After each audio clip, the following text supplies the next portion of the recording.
Où que vous soyez, quoi que vous fassiez, mesdames, messieurs, lorsqu'il est 10 heures, sachez tout simplement que c'est le temps consacré à l'émission Espace Miné, cette émission qui vous accompagne tous les jours, entre 10 heures et 11h52 minutes. Aujourd'hui, nous sommes là pour la dernière production de la semaine et comme vous le savez si bien, c'est Vendredi Société. Nous avons une thématique qui nous accompagne pendant tout au long de cette émission et vous savez également que vos participations sont largement attendues. Aujourd'hui, on s'intéresse aux enfants, on parle de la période des vacances et on s'intéresse plus précisément à la sécurité des enfants en cette période. Comment assurer la sécurité des enfants en période de vacances? C'est l'interrogation du jour. Vos réactions sont attendues et comme vous le savez, notre panel de vendredi est bel et bien constitué et tous nos panélistes répondent déjà présents et sont déjà confortablement installés dans ce studio. Mesdames, messieurs, si vous prenez la télévision à l'instant, si vous prenez les commandes à l'instant, sachez tout simplement que c'est bel et bien votre émission Espace Miné. Avec votre permission, nous accueillons donc nos panélistes qui sont déjà confortablement installés sur leurs différents sièges. Et nous commençons par accueillir la dame de tous les vendredis parce qu'effectivement, il est important de recevoir tout d'abord les dames, surtout lorsqu'elle est la seule sur le plateau. Elle est entourée de 3 coqs. C'est la seule dame de ce plateau. C'est la raison pour laquelle nous déroulons tout d'abord le tapis rouge à Jeanne-Rosine Mvondo, celle-là qu'on ne présente plus et que vous connaissez si bien. Jeanne-Rosine, bonjour. Bonjour, Vianney. Il faut dire que, comme tous les vendredis, aujourd'hui encore, vous avez une touche particulière. Je dois saluer votre style vestimentaire de ce matin et saluer également votre rose qui vous accompagne et qui vous embellit davantage. Effectivement, Vianney, vous savez, lorsque vous êtes une femme, oui, déjà vous devez vous embellir. Hein. Exact. Il ne faut pas s'embellir parce que vous avez un homme face à vous. Oui, vous n'êtes ou pas à côté de vous. Oui, à côté un vis-à-vis, mais bon, déjà c'est déjà pour vous-même. D'accord. Il faut être toujours belle, il faut toujours s'entretenir. Vous savez, tout ce qui est bien attire. Exact. Donc, si vous êtes du genre de femme, vous vous habillez parce que vous avez vu un homme près de vous, face à vous, cela voudrait dire que vous n'aimez pas votre estime à vous, votre valeur n'en vaut pas la peine. Mais moi particulièrement, Jeanne Mvondo, j'aime bien être très belle. Bien mise. Bien mise, bien nourrie déjà, parce que vous savez, le premier médicament, c'est déjà de bien manger et se soigner déjà. Vous savez, lorsque nous sommes des femmes, nous sommes des malades ambulantes. De toutes les façons, nous prenons ici, nous prenons là-bas, nous accostons n'importe quel homme nous touche et ça nous rend vraiment démunis, diminués. Et je sais que ça, d'autres hommes, peut-être comme Nancy Sondo, n'aiment pas quand je parle ainsi. Mais je le dis parce que la femme... Il a pris une balle, Narcisse. Oui, la femme, lorsqu'elle est belle, lorsqu'elle est bien habillée, lorsqu'elle attire, je vous assure, c'est une richesse. Donc ce matin, je voudrais faire honneur aux femmes étonnes. Oui. Oui. Vous savez, lorsque vous avez une femme étonne chez vous, vous êtes un homme béni.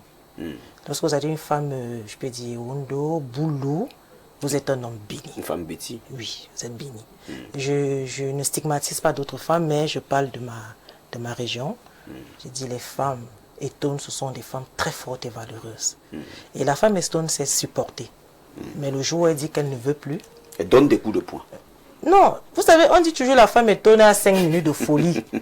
Nos folies, c'est dans nos connaissances. Vous savez, on n'a pas besoin de changer, de bagarrer avec un homme. Non, on n'a pas besoin de ça. Et il y a beaucoup de femmes étonnes qui bagarrent physiquement avec les hommes, qui tapent même les hommes. Oui, vous savez, nous avons toujours un côté animal, chacun de nous, quelle qu'en soit la tribu. Nous avons un côté animal, surtout les femmes. Vous savez, la femme, elle est comme l'éponge. Oui. Elle absorbe, et le jour où elle sort, ça dépendra de sa façon de sourire. Si elle choisit fouetter l'homme, c'est sa façon de sourire. Mais la plupart des femmes étonnes sont calmes. C'est ce dont plusieurs personnes ignorent. Oui. Donc, je voudrais saluer mes sœurs, mes mamans qui nous regardent surtout du côté de ça, du côté de Mona Télé, du côté de Kola. Oui. Et je voudrais leur dire que la femme étonne continue à être valeureuse.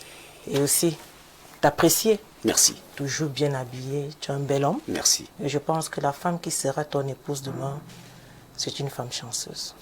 Vivement qu'elle soit une femme étonne. Elle le sera. Ça, c'est une moi prophétie. aussi je sois béni. Oui, elle le sera, vous savez. Du coup, vous êtes avec moi, une femme étonne, et vous voyez toutes les bénédictions que vous recevez. Merci beaucoup. Merci. Donc, bonjour aussi à mes frères qui sont avec moi sur ce plateau, Dr Lémé, professeur Novici qui sourit lorsque je parle de la femme Betty, parce qu'il est satisfait. Et j'attends aussi Alain Douc parce que depuis, je me pose des questions. Que Alain Douc, il ne me présente pas une femme, bon, mais je sais que je serai témoin à son mariage. Ah oui. Ah oui. Merci donc Jeanne-Rosine Vondor, vous plantez le décor ce matin. L'occasion pour moi de dire bien de choses à toutes les femmes qui nous regardent du côté de la Léquier, toutes les femmes étonnes qui ont reçu des fleurs ce matin de la part de Jeanne-Rosine Vondor. Nous également, nous vous envoyons des fleurs pour vous rendre hommage en ce vendredi. En face de vous, nous accueillons professeur Claude Noubissier qui est déjà confortablement installé. De la psychologie, nous donnerons dans cette émission et tout le monde sait que lorsque vous êtes là, vous apportez une touche particulière et une touche assez importante. Bien le bonjour. Bonjour Monsieur Vianney Bia, c'est toujours un plaisir de vous retrouver sur les plateaux. Merci, bonjour plaisir partagé. Aux co-discutants, surtout à notre cantine du vendredi, qui a pris le temps de bien embellir la fille étonne. Voilà pourquoi ne pas saluer toute cette femme étonne-là. Oui. Toutes les femmes camerounaises, elles sont très jolies les femmes camerounaises. Je ne sais pas quel est leur secret, parce que si tu n'es pas garçon dans ta tête, tu risques d'être polygame. Et les femmes de plus en plus n'aiment pas la polygamie. Voilà, bon, tu risques d'être un homme au foyer, mais avec des maîtresses de... Il y a beaucoup d'hommes qui ne sont pas encore mariés, mais qui sont déjà polygames. Voilà, il y a trop de belles femmes au Cameroun. Je ne sais pas pourquoi nous avons eu cette chance-là. Franchement, comme disait Rosine, les femmes camerounaises savent bien se mettre. C'est-à-dire, elles savent être propres, elles savent s'habiller, elles savent être à la mode. Il y a aussi celles qui ne savent pas s'habiller. Il y a aussi celles qui ne savent pas être propres. C'est un peu réduit quand même. On parle de l'ensemble. Oui. Voilà.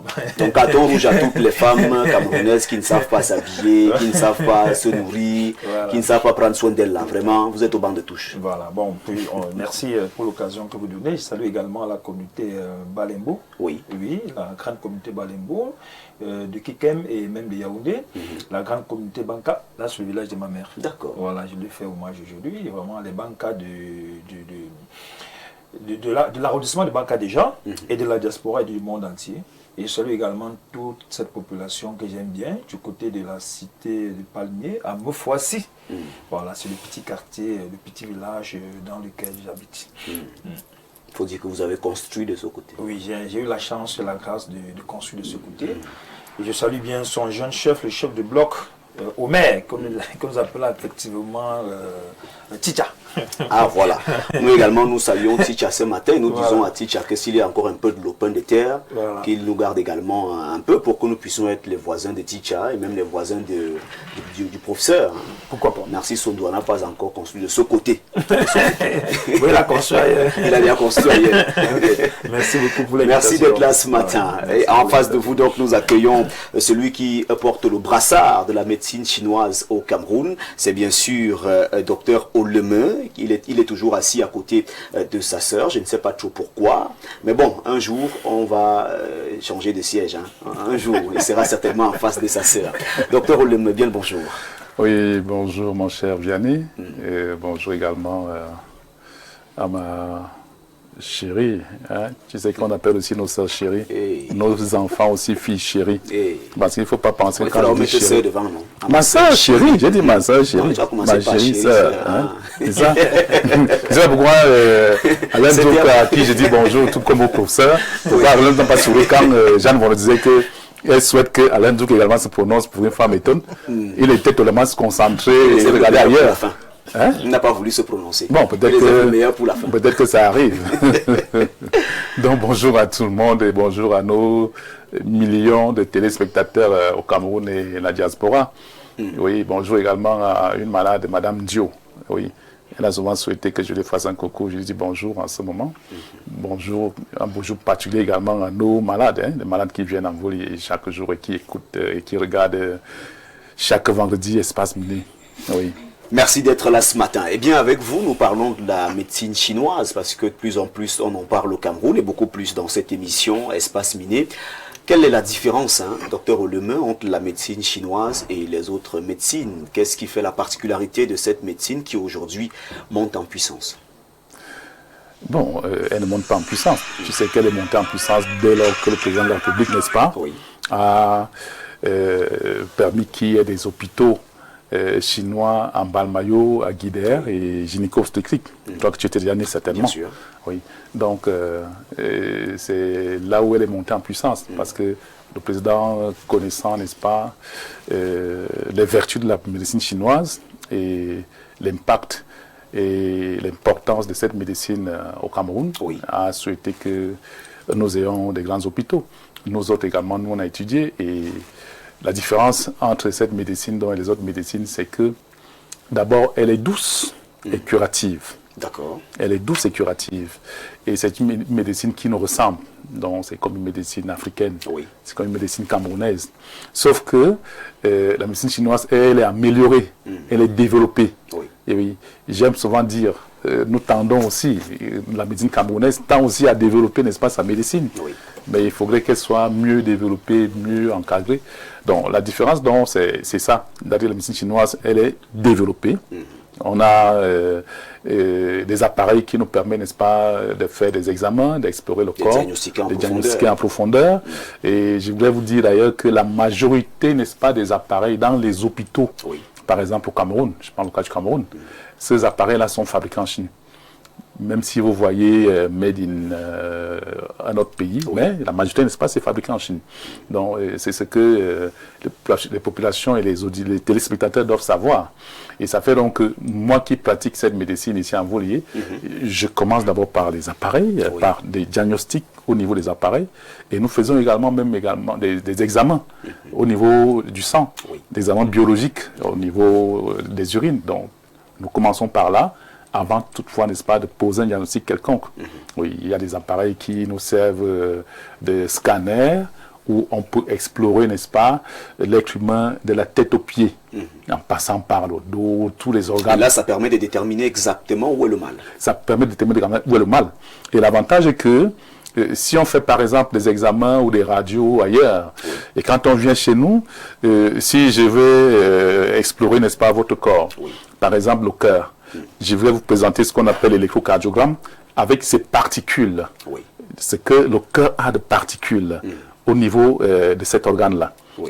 On va regarder donc ces particules passant, n'est-ce pas, par les organes voisins, les poumons, le foie, la vésicule biliaire, la sécrétion de la bile, le gros intestin, tous ces organes. Si quelqu'un, par exemple, des problèmes de rhumatisme, on va regarder également, n'est-ce pas, toute la densité minérale osseuse, où on va se retrouver, n'est-ce pas, aux nerfs, aux muscles, aux artères, aux ostéoclastes, aux articulations, tout ce que cela comporte, les os et tout. Et sans toutefois compter les autres organes. Les femmes, elles sont concernées, les hommes au niveau de la prostatite est également présentée. Donc tout ça, à partir de ce diagnostic, nous pouvons donc maintenant, n'est-ce pas, prescrire, n'est-ce pas, un traitement dès lors qu'on a tous ces examens et ces diagnostics, n'est-ce pas, devant nous. On peut maintenant prescrire un traitement qui est adéquat. Et j'aime dire que, parce que les malades m'appellent souvent pour me demander, docteur, j'ai un problème, est-ce que je peux avoir un médicament? Me prescrire un médicament? Non, je ne vends pas de médicaments. Je ne vends jamais un médicament à un malade. Même quand vous venez sur place à la clinique, je vous dis, il faut d'abord passer par les examens, par une consultation. La consultation est importante. Oui, très importante. Parce qu'on pense que quand je viens ici, parfois, j'ai quelqu'un, si on parle de rhumatisme, on va aussi m'appeler, oui, j'ai mal à tel endroit. Non. Je cherche, n'est-ce pas, l'origine, n'est-ce pas, de la pathologie que toi tu présentes. Donc toi tu présentes, n'est-ce pas, les symptômes qui sont là. Mais je cherche l'origine. Qu'est-ce qui a créé et produit, n'est-ce pas, ce mal-là? On peut avoir mal à la tête, alors que ce mal de tête provient, n'est-ce pas, du ventre. Exact. Oui. On peut avoir mal à la tête alors que ce mal de tête provient des yeux. On peut avoir mal à la tête alors que ce mal de tête provient des oreilles. Tu vois? Et donc, si vous donnez simplement un médicament pour soulager le mal de tête, vous ne soignez pas le mal. Je ne soigne pas le mal. Je vais certainement, n'est-ce pas, atténuer, calmer ce mal-là pour quelques heures et la douleur va revenir. Et c'est ce qui se passe habituellement. Donc, vous aurez vendu votre médicament. J'aurais vendu mon médicament. Vous aurez mal fait votre travail. J'aurais mal fait mon travail. Et ça, c'est très important que de temps en temps, je revienne pour dire comment ça se passe au niveau de Volier pour notre médecine chinoise que nous pratiquons ici au Cameroun. Nous retenons tout simplement qu'au niveau d'un Volier, pour votre médecine chinoise, c'est l'exactitude et la précision. La précision, très important. Merci d'être là ce matin. Un salut particulier à tous vos patients, ceux qui nous suivent à l'instant et qui sont connectés tous les vendredis. Et nous accueillons celui qui est là tous les jours. Il vit déjà presque ici, hein, parce qu'il n'a plus de vie. Il passe tout son temps à Info TV. Il est là. Et il est là pour le bonheur de nos téléspectateurs et pour le bien de nos téléspectateurs. Alain Douk, bonjour. Bien bonjour à toi, soldat à plein temps. Je salue mes co-discutants déjà installés pour ce vendredi et nos millions de téléspectateurs à travers le monde. Comme d'habitude, tu le sais, ce sera relax comme tous les vendredis, avec la dame du vendredi, le médecin attitré du vendredi, le professeur attitré du vendredi. Oui. On va passer un bon moment de télé. Alain Douk, pour ceux qui ne le savent pas, est également écrivain. Comment se porte votre ouvrage? Oh, le grand frère Roger Kiek de Kiki m'a fait une fleur hier. J'ai pu communiquer dans le cadre d'une émission vespérale avec lui sur Royal FM, voilà, 88.4 FM. Voilà. Donc c'était bien. Et on va remettre ça. Le grand frère m'a dit on remet ça jeudi prochain. D'accord. Magnifique. Donc il y a eu beaucoup d'émulation justement en ondes. Les gens ils sont concernés par le sujet, c'est quand même l'argent, etc. Les auditeurs appelés, etc. pour réagir par rapport au livre, il y a sa problématique, c'était bien. On remet ça jeudi prochain. Merci beaucoup à mon cher aîné Roger Kiek de Kiki. Merci. Tout cela prouve naturellement que votre ouvrage se porte bien. Il est toujours disponible d'ailleurs. Aux éditions Éclosion. D'accord. De Christelle Noah, la DG. Vous avez une étonne, hein, comme... Voilà. Voilà qui rejoint notre sœur étonne du plateau, la dame du vendredi. Merci, mesdames, messieurs. Le décor étant planté, nous allons marquer une petite pause. Question d'accueillir dans ce studio celui qui va nous amener en kiosque ce matin.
De retour sur le plateau d'Espace Miné, l'occasion pour moi de saluer toute la grande équipe technique qui nous accompagne ce matin. Ils sont cadreurs, ils sont diffuseurs, ils sont réalisateurs. C'est toute une machine qui est en marche pour que ce programme soit une totale réussite. Nous accueillons donc Romaric Noafeu qui va nous permettre d'avoir la température informationnelle de ce matin. Il a parcouru les kiosques ce jour, très tôt le matin, pour nous permettre d'avoir les journaux disponibles ce vendredi. Bien le bonjour Romaric.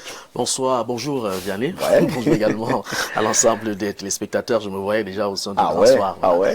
Bonjour également particulier à Dr Noubissi. Pour qui professeur Noubissi, oui. Professeur, merci infiniment. C'est vrai qu'à l'époque, il était docteur lorsqu'il me donnait cours de pédopsychologie. En deuxième année de psychologie du côté de l'université Yaoundé 1. Nous étions encore très jeunes, donc je suis très honoré de le revoir sur le plateau d'Espace Miné ce matin. Bonjour également à tous les téléspectateurs Vianney. Merci. Avec vous donc, nous faisons un tour en kiosque et il faut dire que nous avons pas mal de journaux qui sont disponibles et qui présentent pas mal d'actualités. Effectivement, mais comme la tradition l'oblige, nous sommes au cœur du journal La Météo, le hebdomadaire de Dieudonné Van qui livre une information assez particulière, celle relative aux questions routières, la sécurité routière avec ses vacances et rentrées scolaires sans accident. C'est l'objectif justement fixé par le ministre des Transports Jean-Enes Masséna-Ngalé-Bibéré qui lance donc du 25 juin au 30 septembre 2026 une campagne nationale pour des vacances et rentrées scolaires sans accident, plus de vigilance, respect du code de la route, zéro mort sur nos routes. C'est donc un ministre qui prévient avant de pleurer. Il y a donc lieu de tirer un véritable coup de chapeau à ce ministre qui protège véritablement des vies et passe à l'action quand effectivement cette actualité qui interroge l'inquiétude de plusieurs Camerounais. Nous passons avec le quotidien Info Matin qui parle de l'eau à Yaoundé et environ avec Elundou et Somba qui a donc choisi de matérialiser la promesse du chef de de l'État, son Excellence Paul Biya. C'est une actualité relative à cette pose de la première pierre du côté de Minkoa Meyo, ce qui s'est déroulé hier 25 juin. Le ministre de l'eau et de l'énergie, Gaston Lundou Essombo, aux côtés du directeur général de Dr Blaise Moussa, dont matérialisé la promesse du chef de l'État Paul Biya avec pour objectif de donner de l'eau potable à Yaoundé, soit à Carrefour, Bikok et même du côté de Mankomo. Fini dans les promesses, plate cette fois-ci au béton. L'actualité a été reprise par le journal Mutation de Georges Alain Boyomo qui titre justement en grande une sur Yaoundé qui cherche le bon réseau face aux pénuries. La capitale passe donc à l'offensive pour l'eau potable. Le chantier de reconfiguration a été lancé le 25 juin, révèle le journal, avec 111 milliards de francs CFA avec un objectif, celui de moderniser, étendre, raccorder 30 000 ménages. Fini dans les tuyaux vieillissants en Vianney, place cette fois-ci à un réseau qui tient et qui tiendra très certainement. Zéphéron Koloko en parle d'ailleurs à travers le journal Avenir qui est également en kiosque. Quant à la matérialisation de la promesse présidentielle qui coule donc de source, le 25 juin, Gaston Lundou Essomba a lancé la reconfiguration du réseau d'eau de Yaoundé. Au programme, 3 réservoirs, 5 stations, 160 km de canalisation, 30 000 ménages raccordés. L'objectif est donc clair, il faut intégrer les 300 000 mètres cubes par jour du pipe-piece.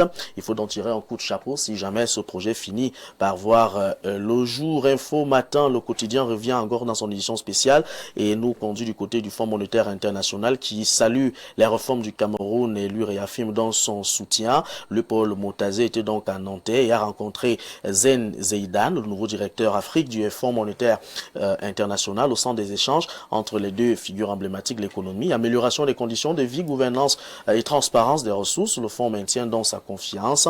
L'économie de Thierry Ekouti en parle d'ailleurs dans sa parution de ce jour en marge du 13e forum de Paris sur la dette. Le ministre des Finances a donc échangé avec le directeur Afrique du FMI au menu réforme, gouvernance et gestion de la dette dans le cadre de la stratégie nationale de développement, la SND 30. Le Fonds monétaire international a donc profité de cette rencontre pour réaffirmer son soutien au Cameroun. Le quotidien de Pascal Dibabou revient effectivement sur cette question de gouvernance sous l'œil du nouveau directeur Afrique du Fonds monétaire international. Le Paul Motazé a donc réaffirmé le soutien de cette institution à Yaoundé, mais le fonds reste ferme. Il faut être transparent sur les questions budgétaires, il faut lutter contre la corruption et surtout maîtriser la dette pour l'atteinte des objectifs visés par la SND 30. Le Cameroun est donc crédible, mais il faut le surveiller très certainement. Le quotidien gouvernemental Cameroun Tribune de Marie-Claire Nana nous parle de l'élection à la francophonie avec l'opération Séduction. Porteur d'un message de Paul Kagame, Donald Kaberuka a été reçu au palais par Ferdinand Gongo Kigali sollicite dans le soutien de Yaoundé pour la réélection à sa candidature au secrétariat général de l'OIF. Diplomatie est donc active via Nibia. Et puis la nouvelle expression, on parle de ce cri de détresse du GECAM. Ils se sont réunis à Douala, dans la capitale économique, le 23 juin. Les patrons sous Célestin Tawamba dénoncent donc un gouvernement paralysé par l'inertie. Un bilan est assez clair, croissance à 3,1% seulement. L'économie camerounaise sonne donc l'alarme. Le cri de détresse est donc traité avec beaucoup d'extérité par la rédaction centrale de la nouvelle expression dans sa parution de ce jour. Et puisqu'on parle de cette actualité, le jour n'est pas en reste quant à elle. Mana parle de Célestin Tawamba qui demande la fin de l'immobilisme. Il faut prendre ses responsabilités face au ralentissement économique. La croissance est estimée à 3,1%. Les patrons veulent donc des actes concrets et plus des discours. La zone se marque également, parle dans le numéro de parution de mutation de ce jour avec ces faux billets qui sont en circulation. C'est le titre choisi par le journal en grande une dans sa parution. Le fléau qui résiste et qui fait donc des victimes. Mutation alerte donc, selon la Banque des États d'Afrique centrale, on compte 2 fausses coupures sur 100 000 francs qui sont en circulation et le journal exige donc une certaine vigilance. Le Popoli parle de l'actualité politique avec Etoudi, les dessous d'un faux remaniement. La caricature de Niem Popoli épingle dans l'affaire d'usurpation de signature et même de nomination. Colère, ménote et la nature qui a donc horreur du vide. Une véritable satire très acide, comme on peut le constater justement en une ce jour. De l'autre côté, vous avez osé imiter la signature nommée en son nom, publiée via son média Tam Tam. Et puis de l'autre côté, allons, des points de suspension. Ne me hurlez pas dessus. Est-ce de ma faute si la nature a horreur du vide? J'ai obligé qui à aller où? Double interrogation justement qui trouve réponse dans le journal Popoli dans sa parution de ce jour. Guiba Gatama nous conduit du côté de l'extrême nord avec cette enquête sur le transit du carburant tchadien. Le journal de Guiba Gatama, le quotidien régional, sonde dans les circuits du carburant venu du pays voisin, le Tchad. En parallèle, le journal s'intéresse à ces 1000 réfugiés en 4 jours dans le Mayo Kani et 12 balles contre les crimes sur enfants. Le Nord est donc véritablement sous pression. Et puis l'œil du Sahel en parle dans sa parution, Vianney Bia. Merci Romaric Noafeu pour cette belle balade en kiosque ce matin. Et il ne reste plus qu'à vous souhaiter un excellent week-end et un très bon séjour à la rédaction centrale d'Info TV où vous y retournez à l'instant. Merci infiniment Vianney Bia. Pareillement, je vous souhaite de passer un excellent débat, très bonne modération. Bon début de week-end et à lundi. Merci à lundi Romaric Noafeu. Mesdames, Messieurs, merci de vous rendre en kiosque avec la somme de 400 francs CFA pour avoir votre journal ce matin.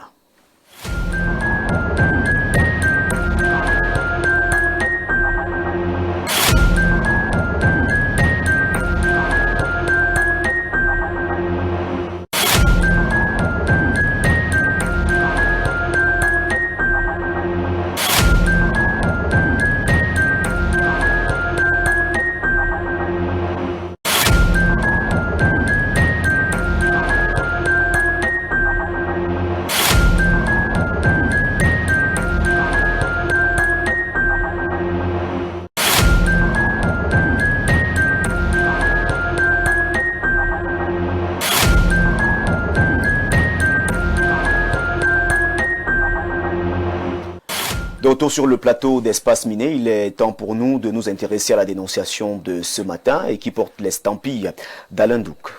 Je vais dénoncer pour ce matin cette espèce de péril qui continue comme une épée de Damoclès d'être au-dessus de la tête de nos jeunes gens, de nos enfants.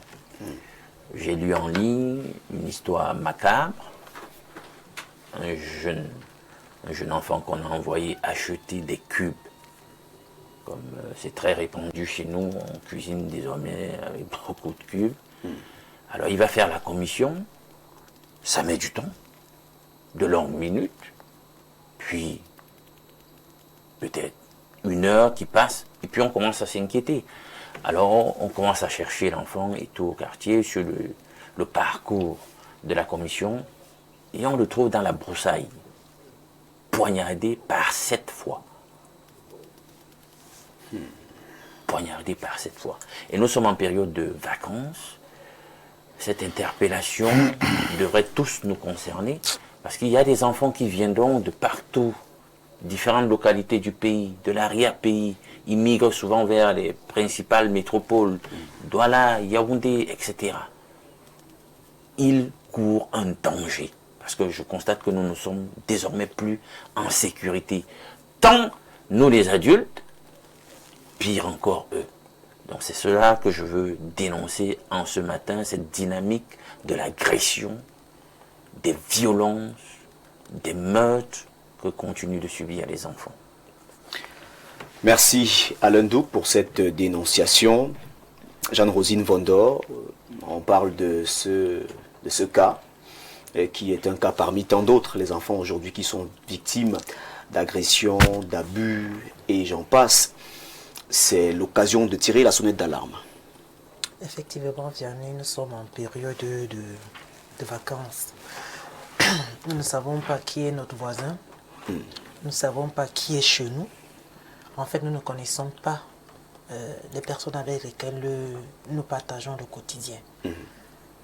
Lorsque nous avons une dénonciation pareille, un petit garçon qui est juste allé faire une commission qui n'est plus jamais revenu, on le retrouve dans une broussaille, poignardé par 7 fois. Qu'est-ce qu'il a bien pu faire? Qu'est-ce que cet enfant vient payer? Est-ce que c'est un règlement de compte? Vous savez, chez nous, les Bantous, on dit, lorsque vous êtes un animal qui a la queue, faites très attention. Parce que lorsque la tête échappe au piège, la queue s'y prend toujours. Je ne sais pas ce que cet enfant a pu faire, je ne sais pas ce que ce bourreau voulait. Est-ce que lorsqu'ils ont poignardé cet enfant par 7 fois, ils ont retiré un organe? Où l'enfant était entièrement couché, sans toutefois être effleuré par l'âme? On ne sait pas. Mais nous allons appeler à la vigilance des parents, surtout les mamans. Peut-être on dira encore que Jeanne Vondor cogne encore sur les femmes. Mais c'est très important. Vous savez, lorsque nous sortons de nos domiciles pour aller chercher notre pain quotidien, des recommandations sont données à la maison. Oui. Si peut-être vous avez une dame de ménage, vous lui donnez des instructions. Ce n'est pas n'importe qui vient toquer à votre porte. Et s'il y a urgence, qu'elle vous appelle. Nous allons observer dans certains coins de Yaoundé, dès que la maman, le papa sortent de la maison, c'est la débandade totale. Les enfants sont de partout, dans la rue, chez les voisins, c'est pas ce qu'un enfant cherche. Il n'y a pas de contrôle en fait.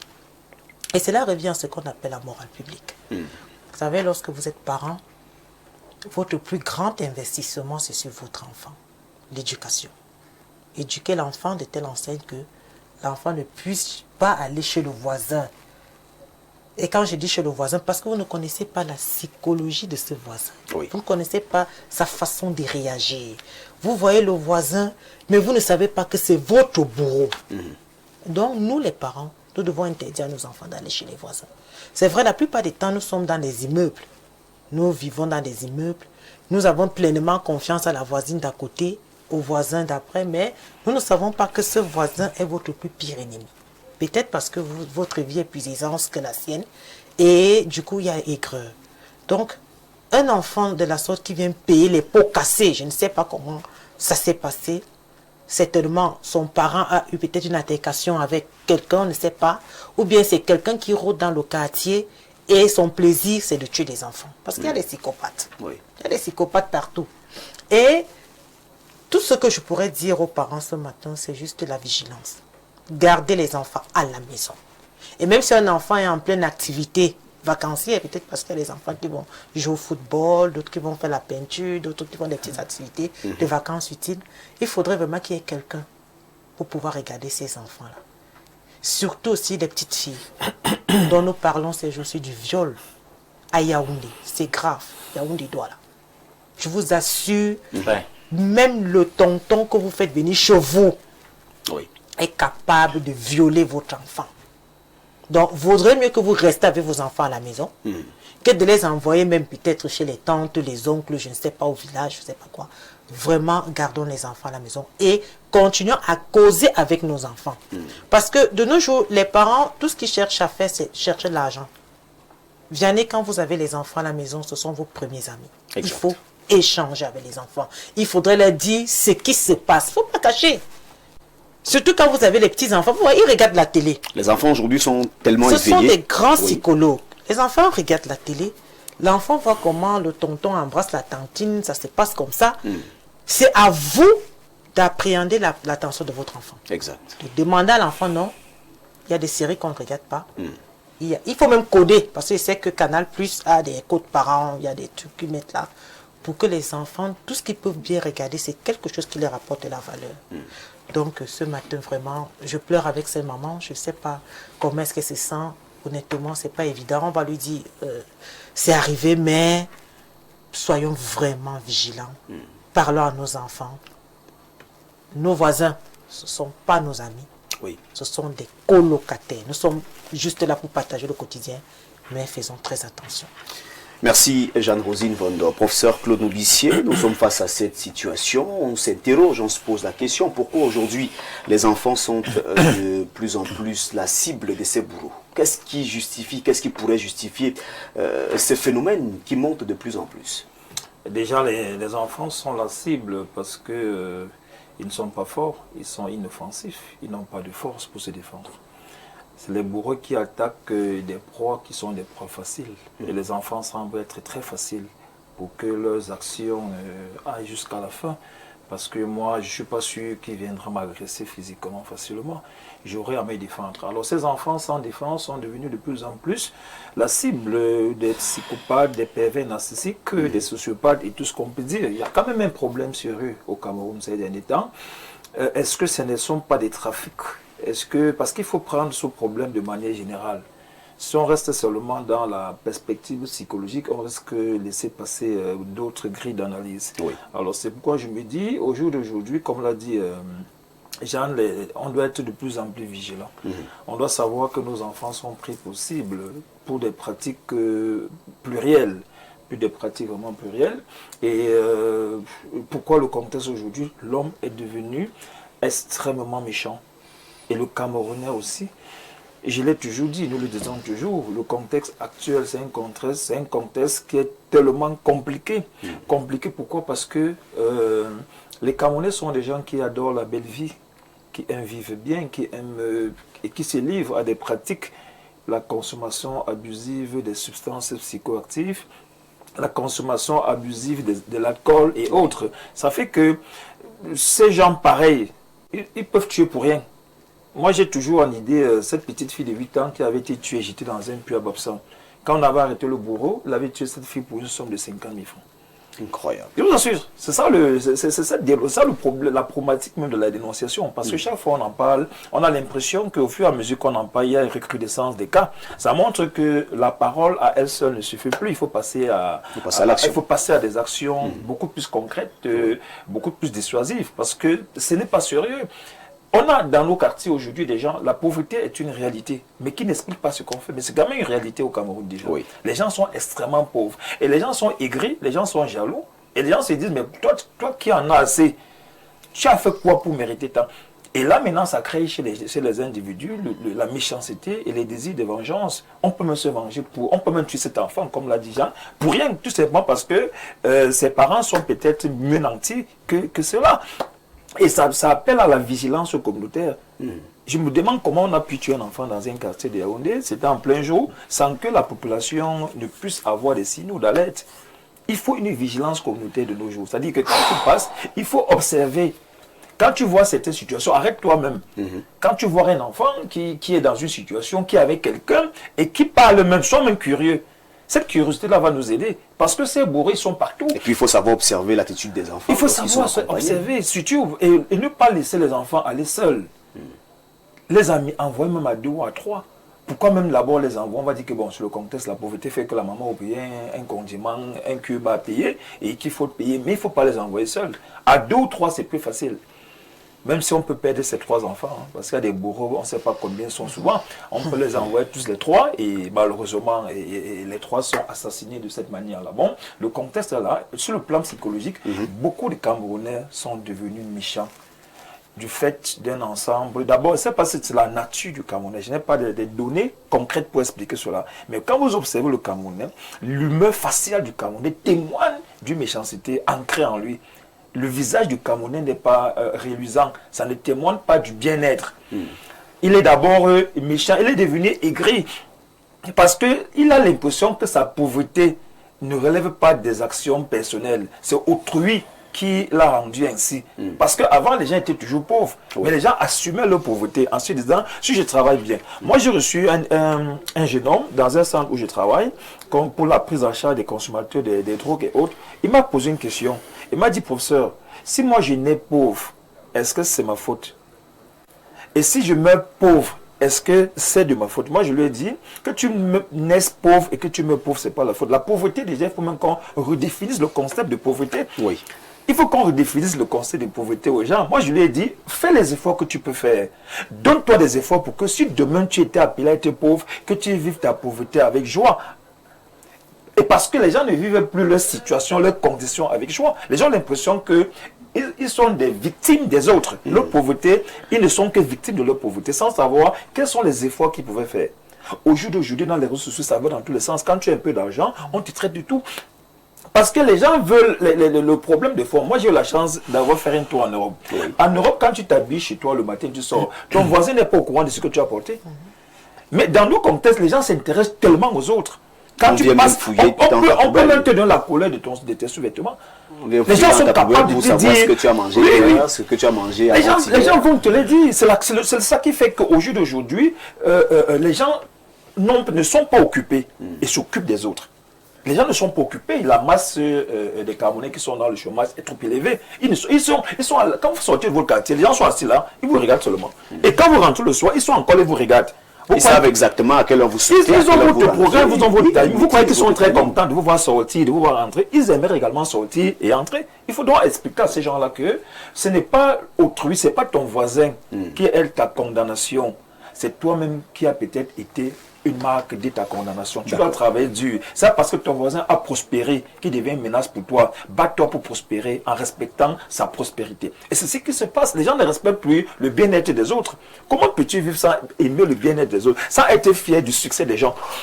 Le succès des autres, ça dérange au Cameroun aujourd'hui. Et c'est pourquoi moi je le dis toujours, ceci ne fait qu'accumuler des frustrations, des colères, des douleurs et des tensions qui se transforment et qui transforment les Camerounais en monstres. Ils sont devenus tous des monstres aujourd'hui.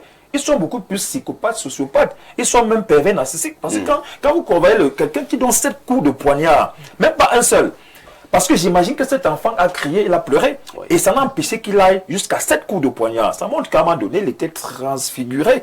Il était dans une posture du pervers narcissique. Donc, parce que la spécificité d'un pervers narcissique, c'est quoi? C'est que son plaisir est plus important que les circonstances dans lesquelles il obtient son plaisir. C'est-à-dire qu'il est d'abord plus omnibulé et orienté par son plaisir, qui sont des plaisirs qui ne sont que liés à ses fantasmes et à ses imaginations. D'accord. Voilà, bon, pour dire tout simplement que soyons vraiment vigilants, ne laissons plus nos enfants seuls, protégeons-les, et c'est même le temps des vacances. Est-ce qu'il faut les avoir en congé? Ce sont des questions, des problématiques qui sont les nôtres aujourd'hui, mais protégeons-les, prenons des congés spécialement pour ces enfants-là, pour les encadrer jusqu'à ce qu'ils atteignent un certain âge.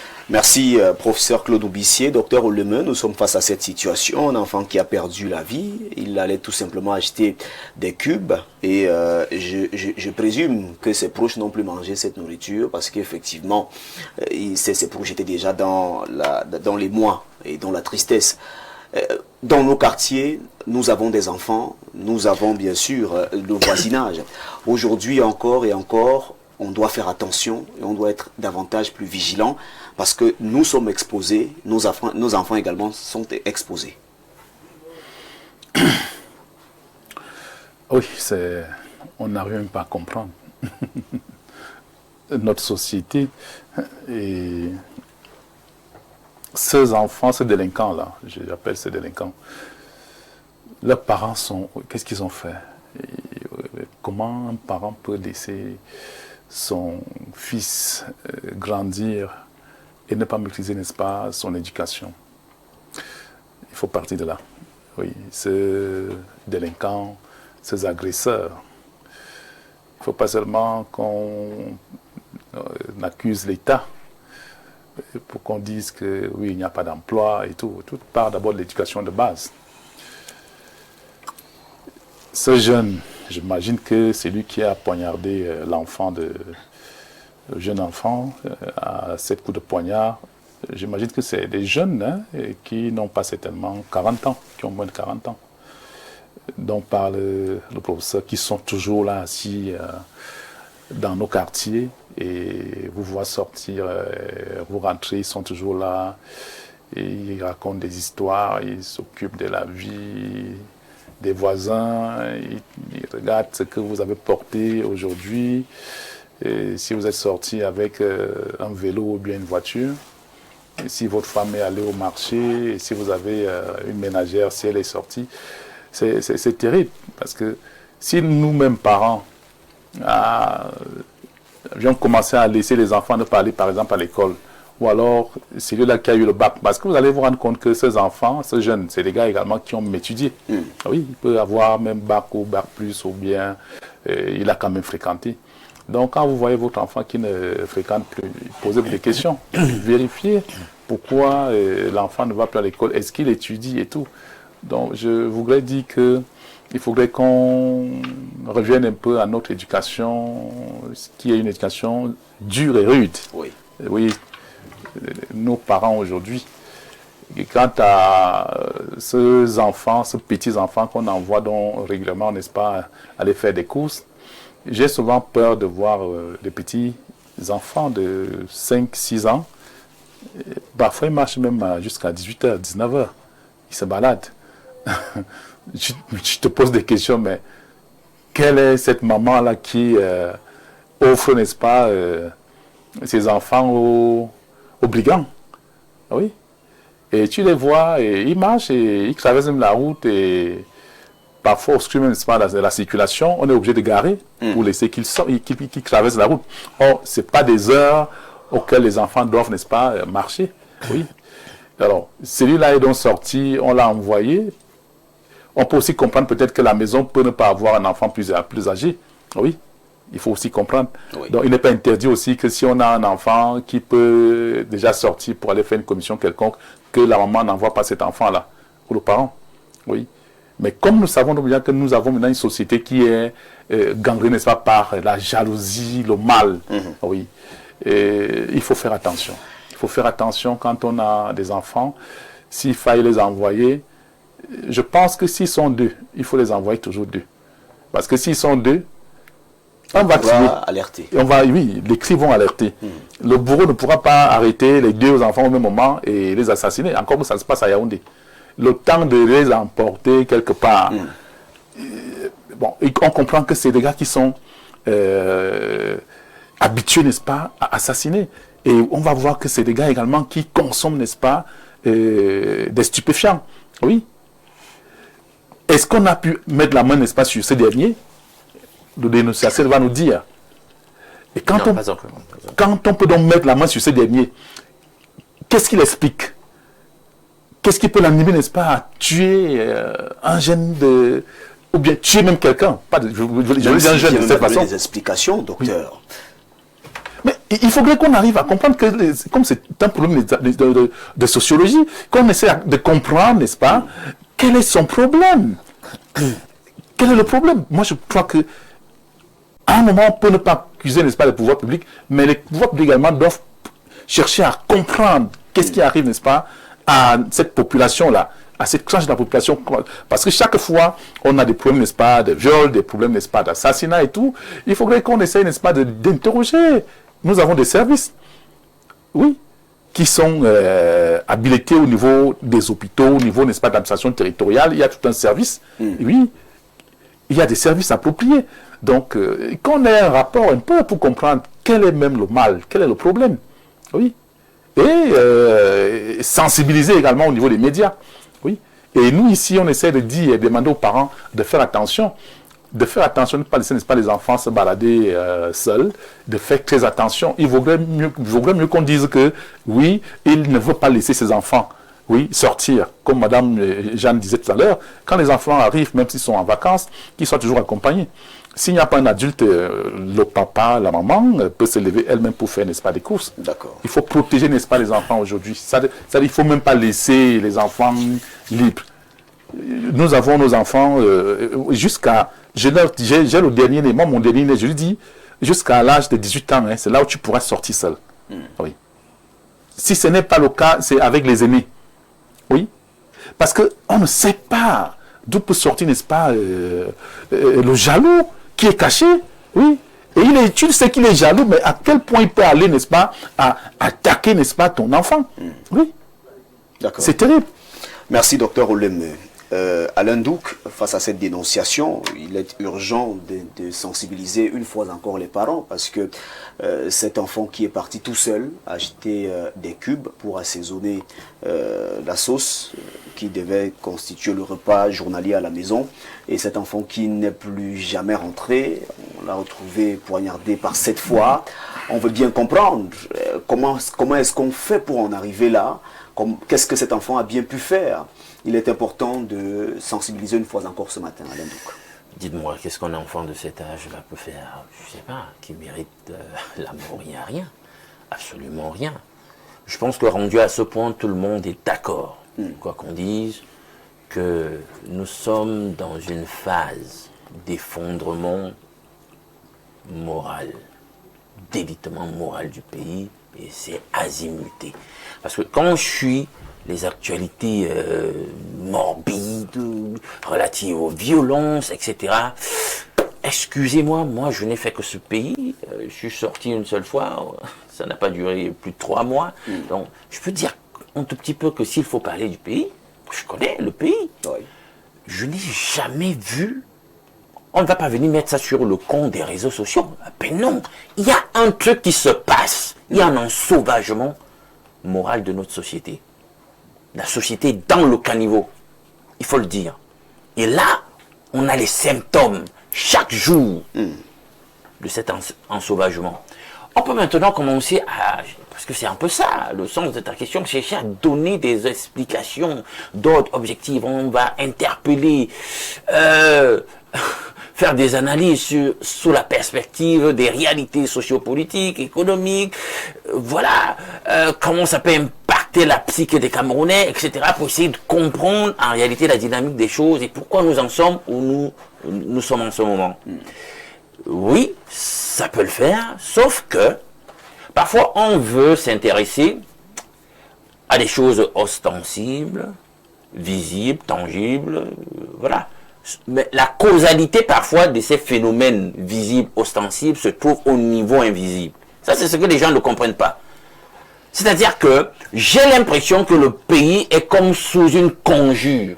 C'est-à-dire qu'on a fait des invocations pour qu'on en arrive à ce que nous voyons socialement. Parce que ceux qui ont mené la conjure veulent justement un effondrement moral, éthique, un effondrement spirituel de la société. Parce que c'est d'abord ça. Pour en arriver à de tels actes, il faut s'être soi-même déshumanisé. Parce qu'avec un tantinet d'humanité, vous ne pouvez pas faire ça à un enfant. Il y aura toujours quelque chose qui va dire, comment tu peux te permettre ça sur un autre humain? Non, vous aurez une certaine retenue, vous aurez des garde-fous. Au niveau mental, au niveau spirituel. Mais quand on en arrive comme ça, il a poignardé une fois, il poignarde trois fois. Non, on a vu avec d'autres cas ici, c'est ça. C'est-à-dire qu'un enfant souffre, une petite fille qui souffre, on la viole. Là, dans un immeuble, etc. Comme s'il prenait plaisir dans la détresse de la victime. Il y a un problème. Vous ne pouvez pas me dire que non, un humain normal fait ça. Non, ce n'est plus un humain normal. Alors, est-ce que nous sommes sous une conjure? Et justement, on a permis que les ondées, permettez-moi de m'expliquer comme ça, que les ondées, l'onde de choc de la conjure puissent d'abord trouver un terreau propice. Et le terreau propice, c'est quoi? Créer donc des conditions qui permettent que la conjure marche. C'est-à-dire que les Camerounais doivent se trouver dans un état vibratoire tel que lorsqu'ils seront touchés par les ondées de la conjure, qu'il y a un effet de résonance et ils intègrent la conjure en question et ils s'en sauvagent. Alors, le contexte donc qui permet donc d'optimiser l'effet de la conjure, c'est quoi? Mais on crée une situation socio-politique, économique de détresse. Les gens vont commencer à manifester leur frustration. Tout n'est qu'une question de vibration. Ils sont mécontents, ils envoient des mauvaises ondes, ils regardent les uns, ils se regardent les uns les autres en chien de faïence, on est irritable pour presque rien, ça va en vrille sur un rien du tout, on voit tel qu'il prospère, comme vous l'avez si bien dit pour certains ici en parlant de jalousie, mais pourquoi il a prospéré? Parfois même d'autres sont étiquetés comme étant responsables de la situation de marasme général que nous vivons, ou alors ils sont pris à partie dans le sens de collaborer avec ceux qui permettent que ça se passe. Tout le monde est aigri, tout le monde est tendu, on le ressent, cette tension. Allez là, quand vous prenez un taxi, à la façon dont les usagers sur la route s'apostrophent ou alors se parlent, vous comprenez qu'il y a de la tension dans l'air. Alors, l'environnement, le climat est donc propice à ce que la conjure en question fonctionne. Et on voit dans les différentes répercussions, dans les différents domaines de la vie sociale. Et ça donne ce que ça donne, et ça n'arrête pas. Et, je pense que c'est le professeur qui le disait tout à l'heure. Oui. Mais attendez, on va finir par en perdre notre latin. On en parle, on ne fait que dire, mais c'est mauvais. On dénonce des cas chaque jour, mais chaque jour, il y a de nouveaux cas. Vous expliquez ça comment? Merci, merci Alain Douk, merci à vous, chers panélistes. Nous allons prendre les différentes réactions de nos téléspectateurs qui nous regardent. Bonjour, Espace Miné, je suis Olo Dieudonné, parent et éducateur social. Attardons-nous sur la prolifération des points de distribution de la drogue dans notre société. C'est la source de tout ce que nous constatons aujourd'hui. Merci. Merci à vous pour votre participation ce matin. J'ai cette autre réaction. Oui, Alain Douk. Parce que c'est trop facile. C'est pour ça que je dis, depuis là, on donne des esprits. On sait le problème de drogue, la porosité de nos frontières, mais comment quelqu'un de bien constitué mentalement va prendre une telle substance. Il commence à voir les premiers effets de la substance sur lui. Il est d'accord avec ça. Il veut continuer. Il prospère dans cette démarche. Voilà les vrais questionnements qu'on doit poser. Bonjour TVB, merci, bonjour. Je suis Monsieur Abo, je suis fan de l'émission Espace Miné. Je veux le numéro du docteur Oleme. Hier, je suis allé en Volier chercher sa clinique sans trouver qu'il m'indique bien le lieu. C'est pour mes soins. Merci. Salut Alain Douk et Madame Rosine. Merci Monsieur Abo. Je pense que le numéro de téléphone, vous l'avez déjà, parce que c'est de manière automatique que je voulais envoyer. Merci pour votre réaction ce matin. Une autre réaction par message. Le voisin a fait quoi lorsqu'on n'éduque pas bien l'enfant?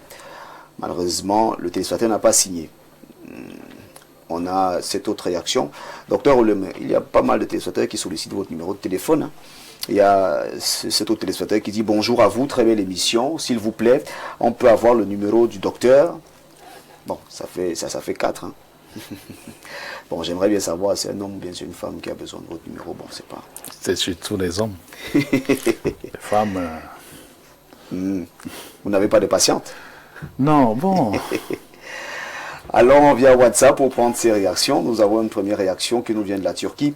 Bonjour Info TV et à tout le panel. La situation des enfants aujourd'hui au Cameroun ne ressort que des pratiques sataniques du système gouvernemental. On viole, on tue les enfants pour obtenir le pouvoir satanique. Prions Dieu qu'il nous vienne en aide. C'est Vivien depuis la Turquie. Merci pour votre réaction ce matin. Bonjour tout le monde. TVB, comment tu vas? Bah ouais, je vais bien. Je demande qu'un...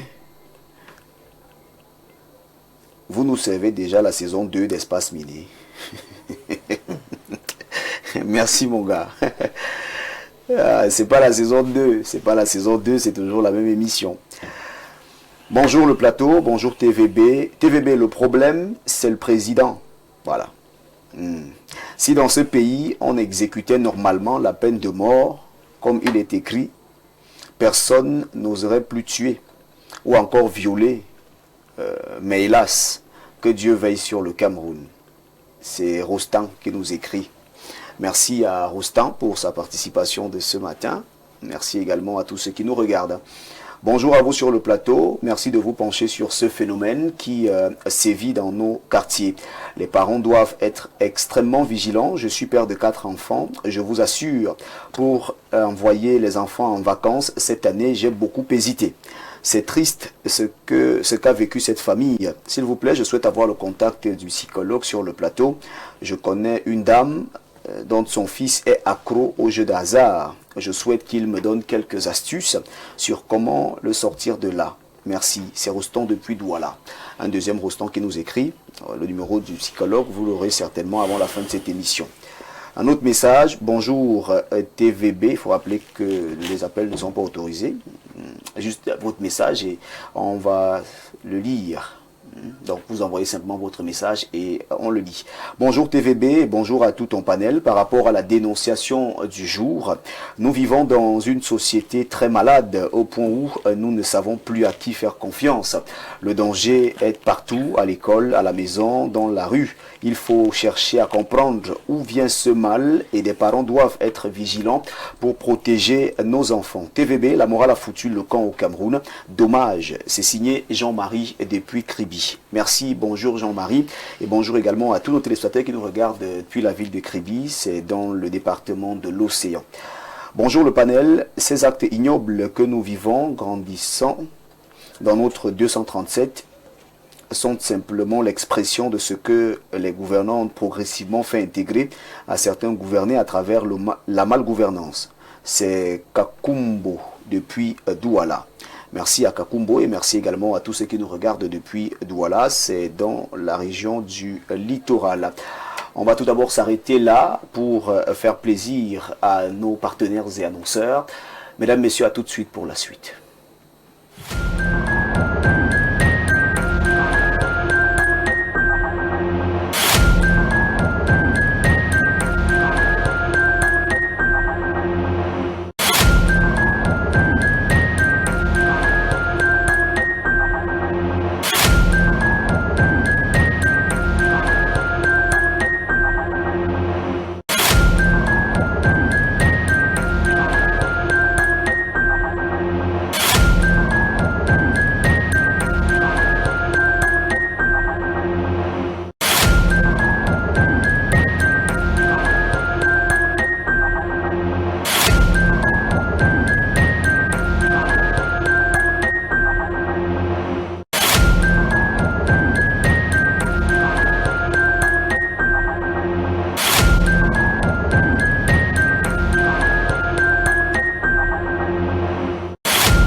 Mesdames, Messieurs, si vous nous prenez à l'instant, sachez tout simplement que vous regardez votre émission Espace Miné sur Info TV. Nous accueillons dans ce studio celui qui est d'ailleurs le promoteur d'un grand complexe, le complexe Viroplante Cameroun. C'est un habitué des plateaux de télé. Il est avec nous ce matin. Docteur Peliego, bonjour. Bonjour, M. Vianney, et bonjour à tous les panélistes. Vous n'êtes pas venu les mains vides. On sait habituellement que lorsque vous venez, c'est pour apporter des solutions aux téléspectateurs qui nous regardent et qui ont certainement des problèmes de santé, soit de santé physique, soit de santé spirituelle. Alors aujourd'hui, vous avez quelques produits que vous nous présentez. Tout d'abord, une poudre de libération que vous avez baptisée Liberation Powder. C'est une poudre que vous nous présentez à l'instant. Oui, Vianney, merci beaucoup. Il me fait plaisir de temps en temps de venir sur votre prestigieux plateau pour parler de la médecine holistique. Oui. Il est à savoir, pour ceux qui me voient pour la première fois, je suis le docteur Gideon Peliego, comme vous avez dit, je suis spécialiste en médecine holistique. Exact. Et la médecine holistique, qui est une branche nouveau dans notre pays, c'est pour que les gens comprennent, ça prend le physique, le corps physique, et puis nous allons au-delà de donner des solutions spirituelles. On regarde l'environnement de patients et puis on va jusqu'à toucher le parti émotionnel. C'est pour la raison que nous avons reçu beaucoup de demandes au niveau de diaspora, que le Camerounais et les autres étrangers qui ne sont pas au Cameroun, en Afrique, ont demandé beaucoup de doléances dans le domaine de maladies spirituelles. Ça veut dire qu'aujourd'hui, je veux parler de détox spirituel, de Liberation Powder, qui n'est pas la première fois que je parle de ça ici. Je veux d'abord vous expliquer ce qui se passe. Vous savez, il y a un phénomène aujourd'hui. Beaucoup de personnes appartiennent, chacun appartient à sa religion. Et puis, avec le respect que nous donnons aux religions de chacun, nous faisons en sorte qu'on peut limiter le fait que les gens vont aller chercher le marabout et consorts. Raison pour laquelle la médecine traditionnelle au Cameroun aujourd'hui, qui est déjà bénéficiée d'une loi qui est promulguée déjà par les autorités camerounaises, est divisée en 5 branches. Et parmi ces branches-là, il y a la médecine traditionnelle spirituelle, que je fais partie également. Et dedans, nous avons essayé de recenser des problèmes spirituels tels que le mari spirituel, tels que la malchance, tels que les attaques spirituelles. Tout à l'heure, certains panélistes ont soulevé le problème de la jalousie. Vous savez, la jalousie, c'est lorsque vous avez déjà une société, que les gens vivent dans la jalousie, ça veut dire que c'est déjà la sorcellerie qui s'annonce. Et si le voisin, comme on disait tout à l'heure, ne veut pas voir quelqu'un, ne veut pas voir tes enfants, ne veut pas te voir sortir en une belle veste, ne veut pas te voir en bonne santé, ne veut pas voir ta boutique expirée, ne veut pas voir que l'enfant ait quitté Cameroun et voyagé pour le Belgique, Allemagne, Canada, et que elles peuvent développer là-bas, ça veut dire que c'est la sorcellerie et ce n'est pas bon. Raison pour laquelle nous avons comme ça apporté la solution. Je suis issu de région du Nord-Ouest, plus particulièrement de Ngokotunja, où je suis grand notable, je suis membre de Kwehon. C'est par la grâce de ça que nous avons comme ça mis sous pied cette solution qui est aujourd'hui acceptée pour résoudre ces problèmes sans passer par un chemin de marabout que ce soit. Si vous avez des difficultés de breakthrough, je veux prendre quelques exemples. Vous avez les enfants même qui sont au Cameroun, ils se lèvent le matin pour dire papa, je voyageais, je rêvais dans la nuit que je voyageais dans l'avion. Mais quand vous regardez l'enfant n'a même pas le passeport. Il y a un problème. Nous avons des cas où madame a préparé dans la soirée, dans la nuit, vous avez dormi peut-être vers minuit, quelqu'un arrive en visite, en passage, on ouvre la cuisine pour servir la personne. La nourriture qu'on a laissée là-bas, on va trouver qu'à l'intérieur de la cuisine, il y a plus de 10 000 cafards et on ne sait pas l'origine de cette cafard. Ce sont des exemples que je vous donne.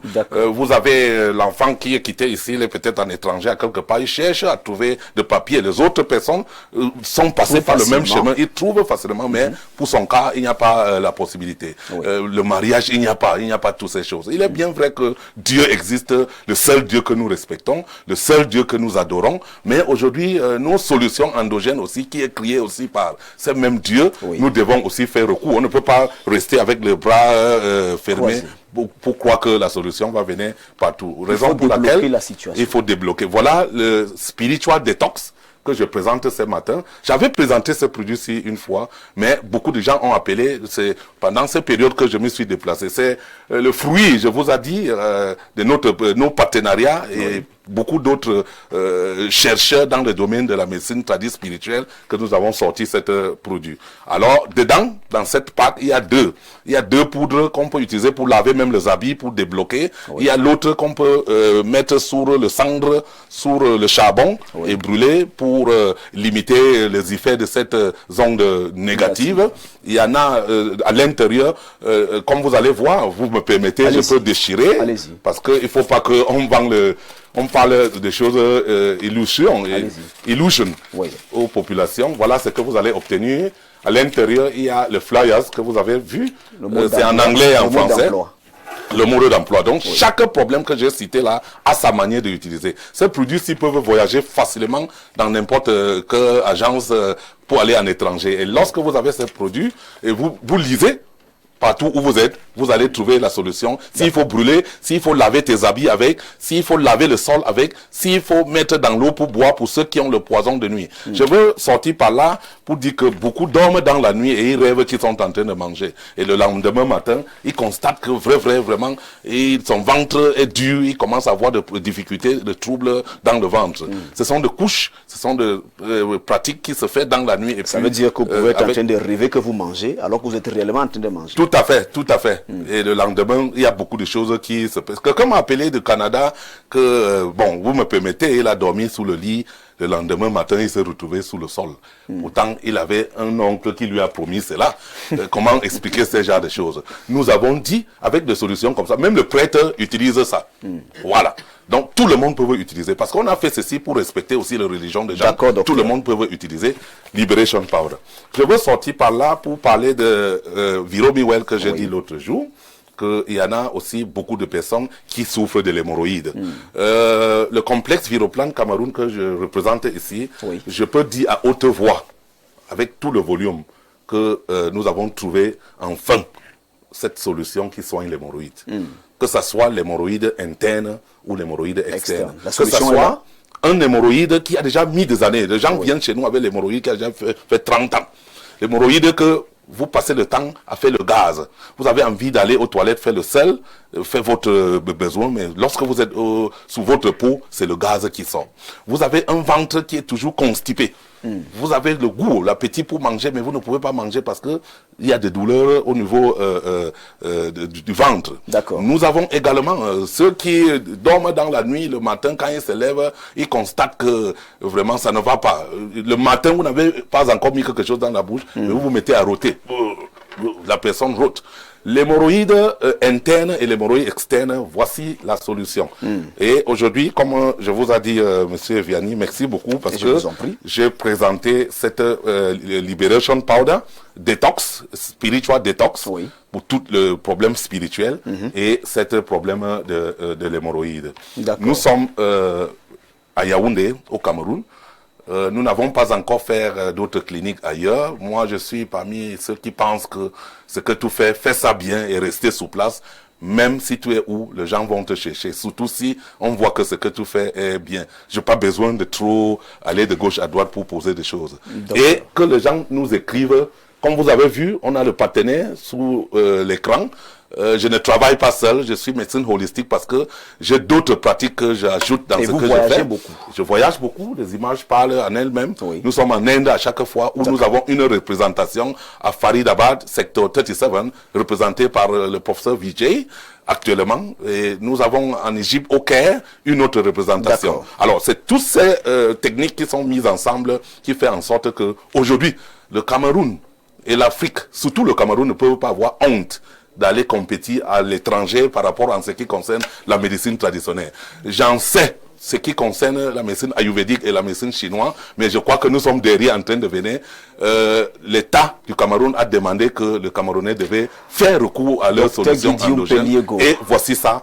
On vous Ceux fait qui ont confiance. besoin de Faites-nous vous confiance contacter et peuvent tout nous sommes simplement là. prendre le numéro au bas de l'écran, tel que la rédaction nous permet d'avoir vos contacts. Et il faut rappeler que vous êtes situé à Mbankolo, ici à Yaoundé, derrière le collège Elohim et au carrefour Jean Vespa. Yes, those are the two areas that we are situated. But for those who are speaking English, you can call me and write me. I will talk to you in English, since we don't have any more time. Merci beaucoup d'être passé sur ce plateau avec ces deux produits. Merci une fois encore et nous allons vous souhaiter de passer un excellent week-end. Dr Guillaume Pédigo. Have a better one.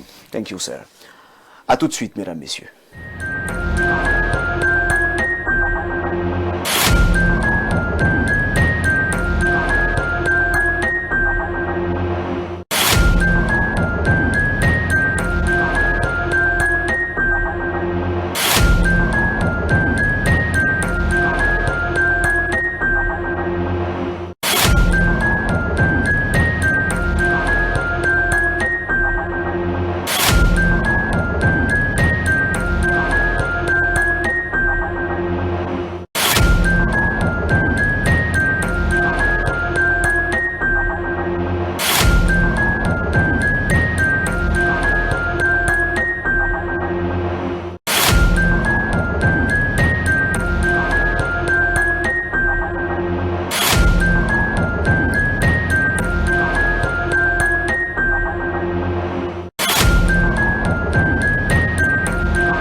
Nous sommes encore avec vous, chers téléspectateurs, parce que nous vous aimons beaucoup et parce que vous faites le choix d'être avec nous tous les jours lorsqu'il est 10h. Nous y serons jusqu'à 11h passées de 52 minutes. Voici l'instant consacré à l'analyse de cette émission. Nous parlons bien sûr de cette période de vacances. Comment assurer la sécurité des enfants pendant cette période? On en parle et vos réactions sont largement attendues. Docteur Olem, la dénonciation d'Alain Douk avait déjà planté le décor de cette analyse. Pendant cette période, les enfants, comme on peut le constater, sont souvent des proies. Les enfants sont pas seulement des proies des bourreaux, mais également des proies des réseaux sociaux et tout le reste, parce qu'ils ont plus de temps à passer à la maison, ces enfants. Ils ont plus de temps libre, ils n'ont pas assez d'occupation et ils prennent plaisir à découvrir pas mal de choses. Et pendant cette période, les enfants sont exposés. Comment assurer la sécurité des enfants face, bien sûr, à cette montée en puissance d'insécurité que nous avons dans la société, face à la montée des réseaux sociaux qui également jouent leur rôle pour impacter, soit positivement, soit négativement, le devenir des enfants? Alors, pendant cette période de vacances, pour mieux assurer la sécurité des enfants, nous-mêmes les parents devons changer également d'habitude. Oui. Si on n'a pas pu prendre des congés, des vacances, on doit s'efforcer à ne pas partir très tôt de la maison, rentrer aussi tôt. C'est-à-dire on part tard de la maison et on rentre tôt. Ça nous permet de veiller à nos enfants, de les regarder, de voir comment ils se réveillent, parce qu'il faut bien comprendre que pendant la période des vacances, les enfants doivent beaucoup dormir. Et ceux qui ne savent pas, quand les enfants dorment beaucoup, ils s'épanouissent bien. Ils grandissent également bien. Donc le sommeil est conseillé d'abord aux enfants. Les parents doivent laisser les enfants beaucoup dormir. Nous avons des parents qui ne laissent pas les enfants dormir. Dès qu'il est 6 heures, on commence à réveiller les enfants pour des travaux ménagers. Il est important de laisser les enfants beaucoup dormir.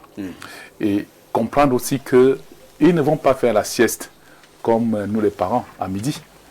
On va leur demander, souvent certains peuvent demander qu'ils se reposent.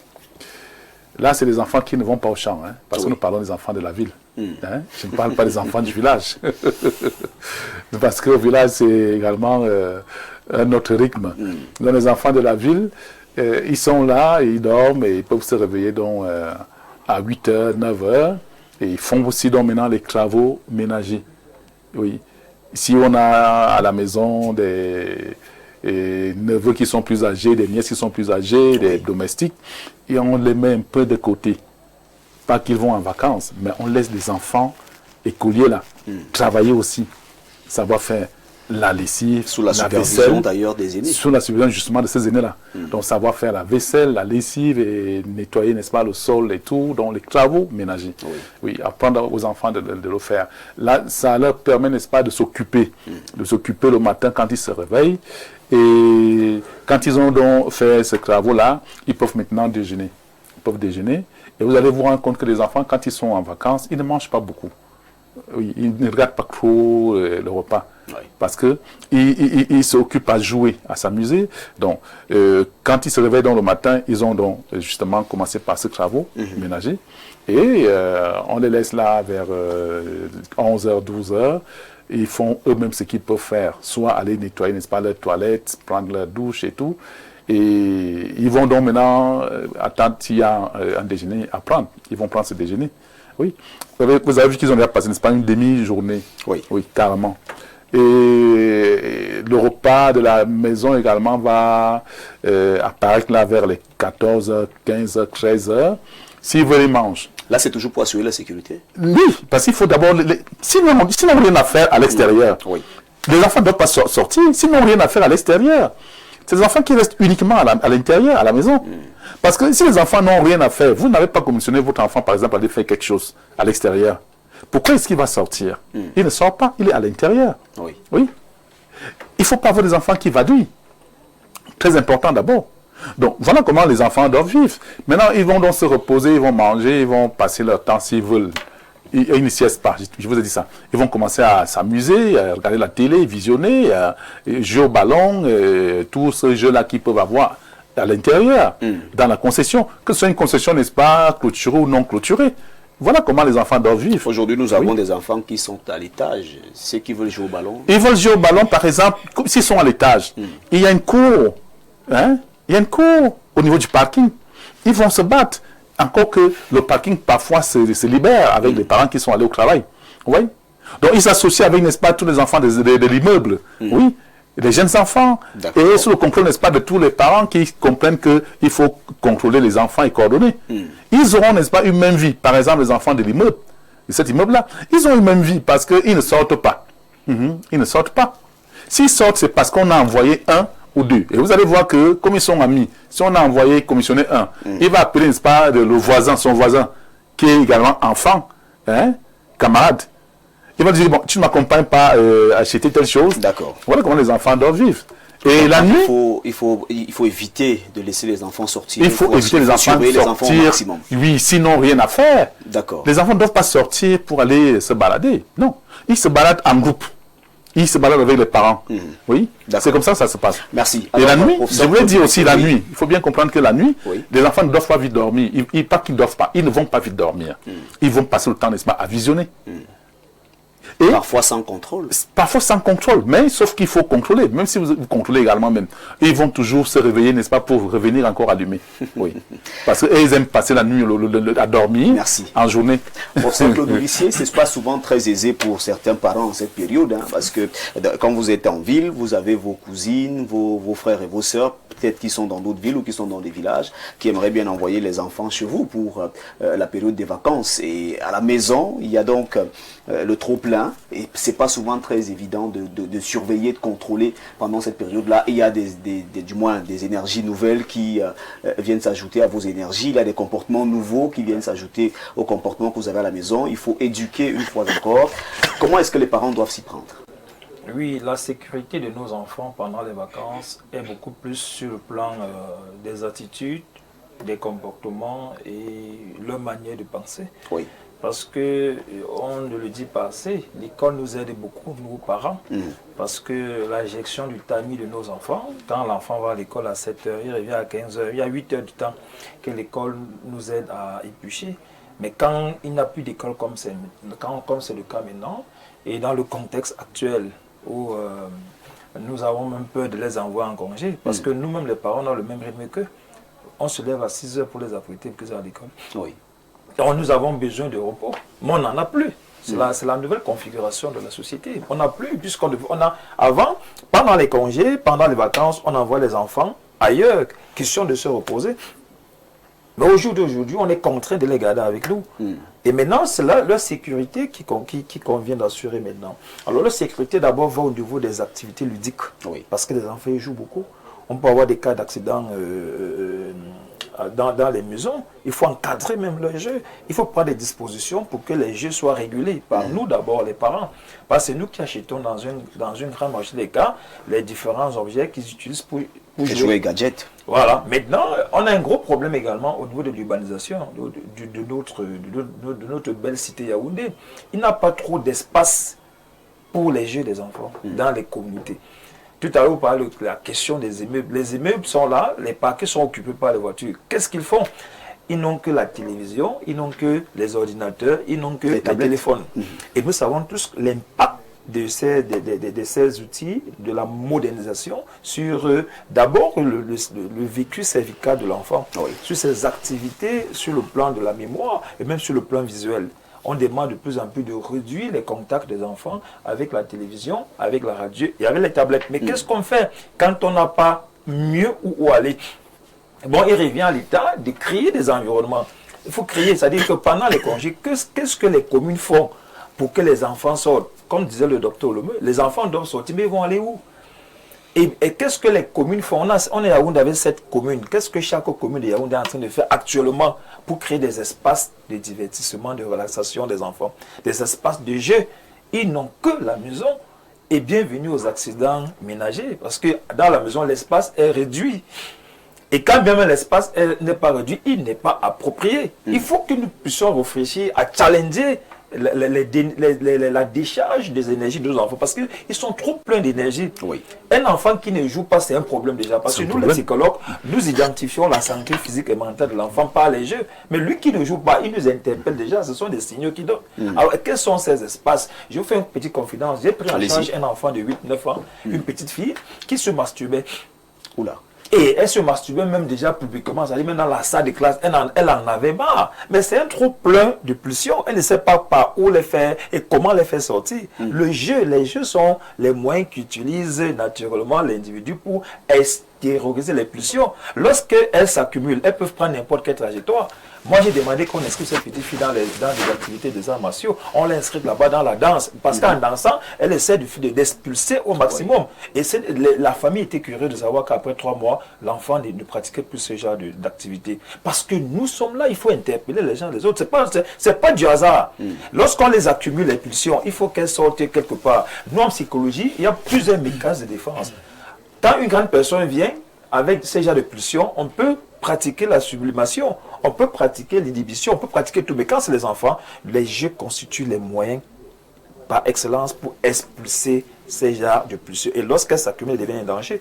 Bon, pour dire que notre société aujourd'hui, les parents doivent encore rentrer dans le rôle de protection. Protéger d'abord les activités ludiques des enfants, les protéger face à l'écran.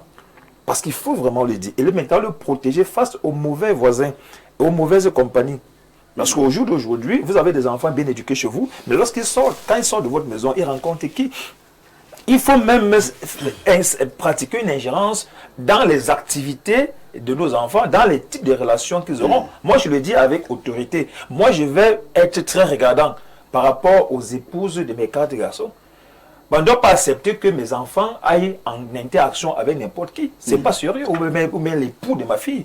On peut pas voir la fille, on lui a donné une certaine éducation, mais elle tombe sur un monsieur qui a pratiqué les partous dans les lycées et collèges partout. Ou bien tu as ta fille, tu as tes garçons. Voilà, c'est sérieux. Tu as tes garçons là, tu leur as donné une certaine éducation, mais elle tombe sur ces filles qui sont dans les lycées. Moi, je vais prendre l'historique de ces gens.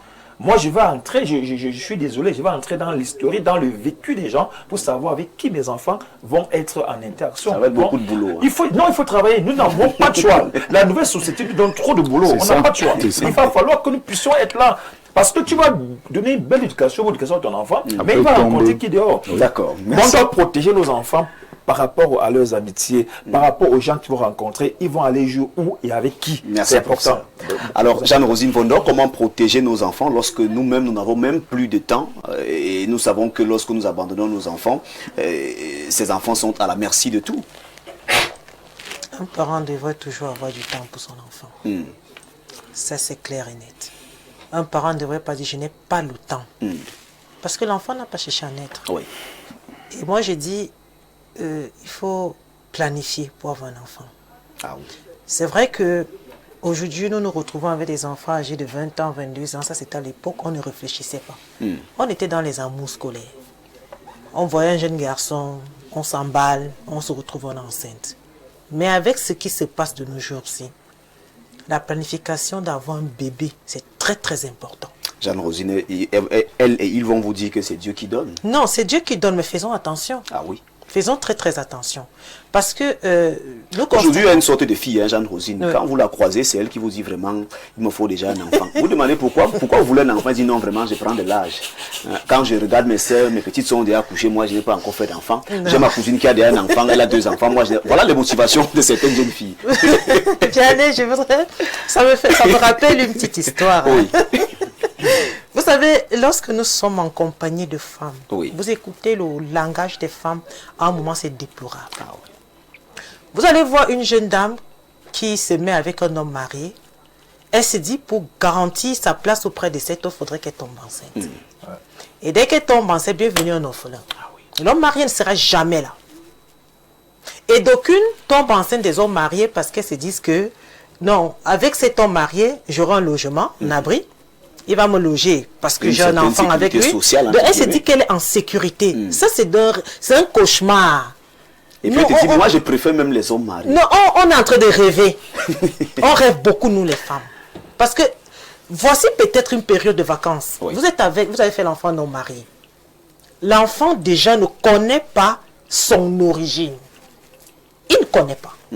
Parce que l'enfant n'ira jamais chez l'homme marié. Il ne saura pas d'où il vient. Il sera avec sa maman.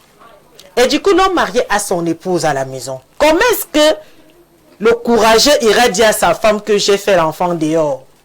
Voilà un enfant qui est restreint de ses origines. Voilà un enfant qui ne saura pas où aller plus tard. Et après, ça sera des petites disputes entre l'homme et la femme. Vous voyez? Donc maintenant, pour assurer dans la sécurité de nos enfants, nous qui sommes conscientes qu'un enfant a besoin de sécurité, parce qu'il y a les femmes qui ne sont pas conscientes. Surtout celles qui vont faire les enfants avec les hommes n'importe où. Elles ne sont pas conscientes. Il faut déjà apprendre à l'enfant la crainte de Dieu. Oui. Voilà la première sécurité. Apprendre à cet enfant. Manager cet enfant.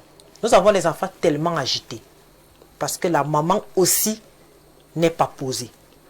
Vous allez constater lorsque vous allez peut-être même dans des aires de jeu. Observez très bien. Vous allez voir un enfant qui est turbulent. Toujours en voulant taper sur l'autre. Toujours en train d'insulter. Regardez le regard. Regardez la maman. C'est elle le problème. Parce qu'elle ne sait pas prendre en pleurs les attitudes de son enfant. Je suis sûr qu'il y a certains pères qui disent, écoutez Jeanne. Non, moi je le dis pourquoi. Je suis dans ma famille, j'ai 7 nièces et 3 neveux. Et parmi les 7, il y a 3 qui ne peuvent pas venir chez moi. Non, ça c'est clair. Ils le savent. Parce que j'aime pas les enfants très agités. Et ce sont des enfants qui bavardent beaucoup, qui disent du n'importe quoi. C'est un problème. Et je jette toujours le regard sur leur maman. Parce que la maman laisse les enfants faire ce qu'ils veulent. Vous allez voir un enfant qui gâte un objet chez vous. Dès que vous vous plaignez, la maman trouve que vous êtes un problème. C'est pas normal. Vous ne devez pas parler. Je vais vous dire que non, ce n'est qu'un enfant. Il faut laisser. L'éducation d'un enfant, même étant dans le ventre, vous commencez à l'éduquer. Lorsqu'un enfant commence à gazouiller, il bavarde, il fait des petits gazouilles des enfants, vous l'éduquez. Oui. Vous allez constater un enfant qui grandit et qui touche à tout. Il se balade partout, il sort, il va un peu partout. La maman laisse, on dit que c'est un enfant. Voilà un problème qui s'annonce dans la société. Donc, pour pouvoir donc sécuriser ces enfants, il faut donc être vigilant sur leur éducation. Ça, c'est tout. Un enfant ne doit pas être touche à tout. Oui. Quand un enfant arrive quelque part, il doit être observateur. Est-ce que je suis dans mon milieu? Est-ce que je suis dans mon événement? Est-ce que je suis chez moi? Il faudrait que cet enfant sache ça. Et c'est à partir de nous, les parents. Parce que lorsque vous sortez avec votre enfant, vous lui dites, par exemple, nous sommes en train d'aller au lieu de travail. C'est un lieu à respecter. Tu t'assois là et tu observes tous les collègues et tu es poli. Oui. Mais il y a des enfants, lorsque vous les amenez, je vous assure, ils courent partout, ils montent partout, on ne sait pas, on ne le contrôle pas. Ça, c'est deux. De 3, ranger la maison. c'est déjà une sécurité aussi pour les enfants. Oui. Parce que vous savez, lorsque les enfants sont en vacances et que la maison est bouleversée, les enfants jouent à tout. On se retrouve avec des petites blessures. On se retrouve avec des empoisonnements inopinés. Oui. Parce que vous avez pris peut-être le raticide, vous l'avez donc disposé n'importe comment. L'enfant, en jouant, il se retrouve en train de verser peut-être le raticide dans son eau et il va jouer, il s'oublie. Lorsqu'il revient, il reprend la même eau, il boit. Vous allez entendre, c'est la sorcellerie, c'est ceci, c'est mon... Pourtant, c'est parce que vous n'avez pas eu un rangement OK chez vous. Donc, ce sont des systèmes dans lesquels on peut facilement sécuriser nos enfants. Et aussi cette télévision. Moi, je dis la télé, c'est bien, c'est un divertissement. Mais qu'est-ce qu'on regarde en télé? Vous allez entrer, si on a 10 maisons à Yaoundé, lorsque le 20h, le 19h passe, il y a peut-être 3 enfants qui sont devant la télé pour regarder le journal. Parce que les parents n'apprennent pas aux enfants de se cultiver, d'avoir l'information. Oui. Les parents ne le font pas. Les parents laissent les enfants regarder A+, Novelas, les cartoons, les machins. Pourtant, il y a quelque chose de plus attractif et cela vous permet de faire en sorte que cet enfant aille vite se coucher. Parce que quand vous mettez un enfant devant l'écran, dit regarde le journal. Je vous assure, donnez-lui 2 minutes, il va dormir. Et là, ça permet en sorte que quand il dort tôt, le cerveau aussi se développe bien. Et ça permet en sorte aussi que cet enfant soit une structure dans la société. Donc moi, je vais attirer l'attention des mamans et des papas aussi, parce que l'éducation n'est pas en sens unique. Il faudra aussi que les papas, lorsqu'ils rentrent le soir, cherchent à savoir comment est-ce que l'enfant a passé la journée. Apportez des conseils à vos enfants. Parce que demain, ils seront aussi parents des enfants. D'accord, merci Jeanne-Rosine. Alain Douc, nous parlons bien sûr de la sécurité des enfants en cette période. Il y a, dans certaines familles, on dit que pendant les vacances, les enfants doivent aller se chercher. Les enfants doivent se lancer dans des petits commerces, dans des chantiers. Quel est votre regard face à cette situation qui met d'ailleurs les enfants en insécurité? Avec ta permission d'abord, Oui. Yannick, je vais transmettre à tout le plateau les salutations d'un fidèle téléspectateur, un de nos frères de la diaspora. Son nom c'est Lionel Nguefak, un grand fan de Parfait Haïti et qui nous regarde très assidûment. Merci Lionel. Maintenant pour répondre, écoutez, c'est un vrai problème. Les enfants ne doivent pas travailler. On connaît quelles sont les dispositions de l'Organisation internationale du travail sur le sujet. En réalité, nous nous retrouvons dans des travers en raison de la précarité du marasme économique ambiant. Qu'est-ce qu'un enfant fait au chantier et tout ça? Non! Avec les risques que cela comporte, déjà même pour les adultes. Est-ce que tu peux assurer dans ce qu'on voit souvent faire là dans nos chantiers, la sécurité d'un adulte? Les gens qui tournent le béton, qui montent les murs, ils n'ont même pas parfois de casque, etc., etc. Leur propre sécurité n'est pas garantie en tant qu'adulte. Et on sait même comment ces gens sont payés sur les chantiers et tout. À plus forte raison, un enfant. Bien, vous circulez là, arrivez là, Batalonka, il y a d'autres endroits là et tout. Voyez ce spectacle. Des enfants qui prennent toute espèce de risque. Ils sont là, ils viennent sur la chaussée, ils investissent la chaussée pour vendre un petit sachet de ci, de ça, avec tous les risques que cela comporte. Qu'est-ce que les enfants font là à faire ça? Dans une société normale, on ne tolérerait pas ça. Moi, je vous le dis, ça n'a pas de sens. Les parents vont vous dire que la responsabilité commence au bas âge. Justement, ça c'est le discours d'adaptation à une réalité qui est marasmique. En fait, c'est ça. Mais si on était dans une société normale, ça ne se ferait pas. C'est comme ça que ces enfants sont exposés. Les petites filles qui marchent partout dans la ville avec des plateaux de ci, de ça, n'importe qui là, parce qu'elle veut vendre. Parfois, même si elle rentre, elle n'a pas vendu. Ce sera comme si elle n'a pas fait d'efforts particuliers pour vendre. Donc du coup, même on va lui passer un savon à la maison et tout. Donc du coup, elle est même exposée. Elle doit, écoute, pour vendre, elle pourra même, je dis, faire des biens sur ses principes, se montrer chaleureuse au-delà de ce qui est prescrit, pour pousser une conversation un peu plus loin, pour que tel achète de la banane ou je sais pas moi quoi qu'elle a sur la tête et tout. Ça les expose. Et dans cette situation, imaginez quelqu'un qui a de l'argent. Il y a des mots qui... Non, mets ton plateau ici. Voilà. Assieds-toi là. Il commence à lui faire du charme. C'est très facile. Et on connaît l'emprise de l'argent sur les femmes. Et ça, c'est dès le plus bas âge. Ton plateau là, c'est combien? C'est peut-être 10 000 tonton. Ok, je te donne 30 000. Assieds-toi là. Tu vas rentrer le soir avec ma fille. Et c'est fini. Et vous allez vous retrouver comme ça avec des grossesses qu'on n'a pas calculées, etc. Et puis ça donne ce que ça donne. C'est très grave. Je vous dis que c'est grave. Maintenant, qu'est-ce qu'il faut faire? Je viens déjà, en fustigeant cela, dire que vraiment, si c'était possible, arrêtons avec cette histoire où on fait travailler les enfants. Il y a d'autres façons de les apprendre, même en milieu domestique, à avoir le culte de l'effort. Nous tous, on a fait ça, hein, je le dis, c'est pas pour dire que moi, à chaque fois que je venais ici en vacances, je savais déjà qu'avec mon défunt grand-père, je sais ce qui m'attend au marché électoral.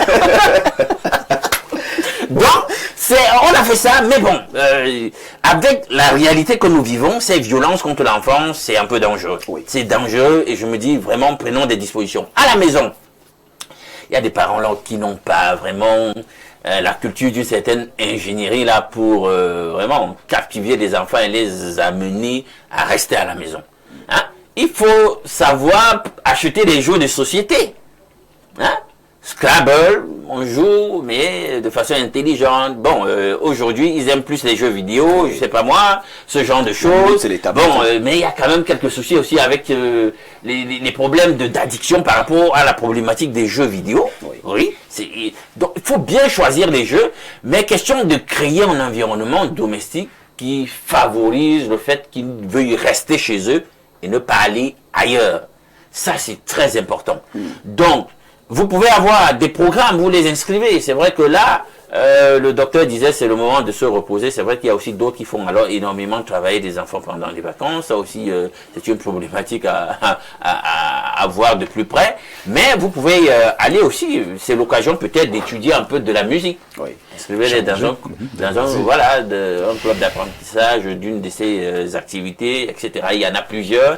Mais veuillez donc, parce qu'on n'est même plus en sécurité.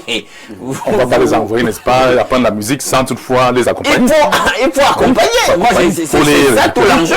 On doit toujours avoir un adulte qui est disposé à les accompagner et être capable de répondre du profil moral des gens qui est là-bas. Parce que le moniteur, là, ce moniteur-là, bien sûr. On n'est plus en sécurité en rien du tout.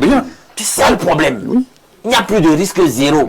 Et là, vous comprenez donc que vraiment, il faut qu'on se ressaisisse et chacun à son niveau, l'ordre gouvernant, nous-mêmes, dans nos mentalités, il faut essayer de se repenser, nos intellectuels, essayer de repenser notre société pour redonner la confiance. Vous savez qu'à une époque, mais dans notre modèle de socialisation, tout le monde était responsable de la communauté, d'une manière ou d'une autre. C'est à ce titre que justement, mais on savait qu'on peut envoyer les enfants en vacances chez tonton ou le sans histoire. Oui, c'est à ce titre que les enfants pouvaient, dans nos sociétés, entrer dans toutes les maisons, manger à toutes les tables, mettre la main dans la même assiette. Ça veut dire que quand je vous ai dit tout à l'heure qu'il y a comme une conjure pour que ce qu'on avait de sacré, qu'on perde cela. Et c'est ce qui est en train de se passer. Et nous sommes en train de tout perdre. Tout. À tel point que chacun regarde l'autre comme une menace maintenant. Mais c'est très grave. Ça veut dire que notre société est totalement aux abois. Donc Merci Alain Douk. Nous allons prendre quelques réactions. Tout d'abord, cette première, c'est Claudine Etunga qui nous écrit. Mais bon, elle ne participe pas au thème. Hein. Elle apprécie juste le rouge à lèvres de Jeanne Rosine. Bonjour le panel. J'aime bien le rouge à lèvres de la dame. Qu'elle m'explique si c'est la nouvelle mode. Très nickel. C'est un dragueur déjà, vraiment. Non, c'est une dame. C'est une dame. Oui, c'est une dame. C'est une dame qui apprécie. Elle aimerait avoir des explications. Elle veut quelques astuces. Bon, généralement, je ne comprends pas comment une femme peut aussi apprécier une autre femme. Mais je me dis que c'est un homme qui a pris le téléphone. Et il a sous-signé. Par le nom de la dame. Oui, parce que pour moi, je n'apprécie pas vraiment qu'une femme. Tu ne lui expliques pas quand même comment tu fais. Elle veut juste l'explication. Elle veut juste l'explication. Elle veut savoir comment tu fais pour avoir un si magnifique rouge à lèvres. Très magnifique. Quelle est la composition? Quel est le rouge que tu utilises? Est-ce que c'est mat? Est-ce que... Bon, il faut... Ou bien c'est un secret? Bon, si c'est vraiment une femme, je l'enverrai sans toutefois faire une publicité à des polices. Qu'elle aille à des polices. Voilà. Merci beaucoup. Bonjour Espace Miné, je suis un jeune de la ville de Mbankomo. Je souhaiterais apporter ma contribution au débat. Je pense que dans certains cas, les enfants eux-mêmes s'exposent en se rendant vulnérables. Si les parents prodiguent des conseils à la maison avant de sortir pour subvenir aux besoins de la famille, il appartient alors à l'enfant de mettre ces recommandations en pratique. Pour conclure, je suggère que les nombreux hommes en tenue actuellement en poste sans mission précise puissent être déployés sur le terrain afin d'assurer une présence et une vigilance accrue dans nos quartiers. Merci à ce téléspectateur qui malheureusement n'a pas décliné son identité. Nous prenons cette autre réaction. Bon, je crois que c'est la même. Bonjour. Vu le délitement moral de notre société, je conseillerais aux parents de garder leurs enfants avec eux. C'est Mandem et Youm qui nous écrit ce matin. Merci à Mandem. Bonjour, sur le plateau, concernant les sévices sur les enfants, nous parents devons faire la part des choses car nous travaillons et oublions l'essentiel, nos enfants. TVB, j'ai un souci très humblement. Pourquoi, professeur Noubissier aime-t-il toujours dire... Bon, je vais t'envoyer le message. Hein. Je vais t'envoyer le numéro de professeur Noubissier. Il va t'expliquer pourquoi il aime toujours dire ce que tu as écrit là et que je ne lis pas. Nous prenons cette autre réaction. Bonjour TVB, ça ne fait que commencer au Cameroun. On nomme les maires, on nomme les députés, on nomme même déjà les présidents. TVB, tu as encore entendu que... Marie a apparu quelque part, même Dieu nous regarde déjà faire. Il se demande si c'est lui qui a créé le Cameroun.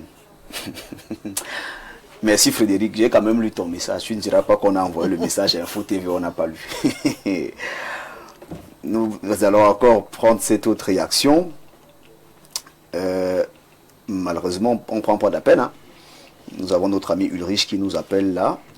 Comme conseil, chers parents, pendant les vacances, envoyons nos enfants au village, qu'ils apprennent nos dialectes, nos coutumes et les traditions. C'est Abba Hassan depuis Maroua. Et pour lui, il pense qu'il est judicieux que nous puissions envoyer nos enfants au village pendant la période des vacances. Ah, la dame revient et dit que c'est Claudine. Elle précise que c'est Claudine. Et elle dit merci Jeanne-Rosine. Voilà. Bonjour le plateau. Sacrée ma fille Rosine, vous êtes une vraie femme. J'aime quand Alain exprime que Dieu veille sur vous. Maman Louise, depuis la cité des Palmiers, c'est à Douala. Merci à Maman Louise qui nous fait signe ce matin et qui précise qu'elle aime quand Alain Douk dit à Dieu de veiller sur Jeanne Rosine. Bonjour le plateau, le thème est très intéressant. L'accompagnement de nos enfants est très délicat, surtout dans le monde mondialisé dans lequel nous sommes. Cet encadrement est encore plus complexe dans notre société car il dépend aussi de nos milieux de vie et des structures y afférentes. Tout compte fait, c'est à nous, tous, parents et autres acteurs proches ou lointains, de bien gérer l'éducation et de protéger nos enfants qui sont notre avenir. Au final, il faut beaucoup prier, car après tout, c'est Dieu qui protège, car on peut tout prévoir, mais les dangers surviennent. Père Patrick à Vodor, depuis le Congo démocratique. Dieu bénisse, que Dieu vous bénisse abondamment. Merci, hein? Merci à Père Patrick à Vodor pour les bénédictions de ce matin. Bonjour à vous. Moi, je pense que certains parents doivent éviter d'envoyer leurs enfants en route pour vendre. Il faut les envoyer en vacances au village pour apprendre les notions. Bon, de quelles notions parlez-vous? Parce que même au village, on vend déjà aussi. Hein. Je suis Grâce de Douala. Merci à Grâce qui nous a écrit ce matin. TVB, j'étais en train de regarder la rediffusion de lundi politique à 22h30 et puis quelques temps après, je me suis endormi. Quand je me réveille la nuit avec la télé allumée, je vois seulement Jeanne Rosine en train de présenter le journal météo. J'étais dépassé, TVB. Pourtant, tu dis souvent ici que ce sont les invités, non? Mais je n'ai jamais vu Alain Douk puisque c'est l'invité permanent. Donc c'est Ali, votre ombudsman. Ali, ne te laisse pas faire, mon frère. Mais attends, qu'est-ce que tu racontes? C'est gars, quel problème? Merci. Malheureusement, il n'a pas signé. J'aurais bien voulu. Tu as lu ça tel que tu as. Tel que j'ai voulu. Tel que c'est tombé, moi j'ai dit seulement. Salut, j'ai faim. On fait comment? Bonjour. Depuis que j'écris là. Mais attends. Non, vraiment. Bonjour Ispanel. Votre panel est intéressant. Merci à vous, chers téléspectateurs. Salut à vous la famille. Donc, celui qui a dit qu'il a faim revient encore dit que salut à vous la famille. On a compris, on a compris. Bonjour, c'est Mbouké Michel depuis Obala. Pour moi, les parents doivent envoyer les enfants au village pour mieux apprendre les techniques agricoles. Merci. Bonjour, le plateau, belle thématique. Notre pays, le Cameroun, fait déjà très peur. Pour ma part, il faut reprendre la peine de mort et nous allons tous voir comment ces malfrats criminels auront peur. Par ailleurs, lorsque vous parlez de la jalousie, faites envers ceux qui travaillent, qui sont bien beaucoup décrits. Bon. Dans notre Cameroun, quand tu es ministre, ton enfant est sous-préfet, préfet, directeur de société. Il y a quelques mois, votre chaîne dénonçait pourquoi ce ne sont que les enfants des ministres qui... Bon, vraiment, bon, j'ai lu. Tu ne diras pas qu'on n'a pas lu, d'accord? Bonjour le panel, très belle émission. En cette période de vacances, il faut demander aux parents d'envoyer leurs enfants au camp de vacances dans les centres multifonctionnels de la promotion des jeunes à travers lequel ils pourront par exemple être réamorcés. C'est Nguina depuis Melon. Merci à vous et merci aux populations de Melon. Bonjour Espace Miné. J'ai toujours adoré les interventions de ma sœur Jeanne Rosine sur le plateau. Cependant, sincèrement aujourd'hui, elle est froidement raide. Vraiment ma sœur, on ne peut pas éduquer un enfant comme un robot.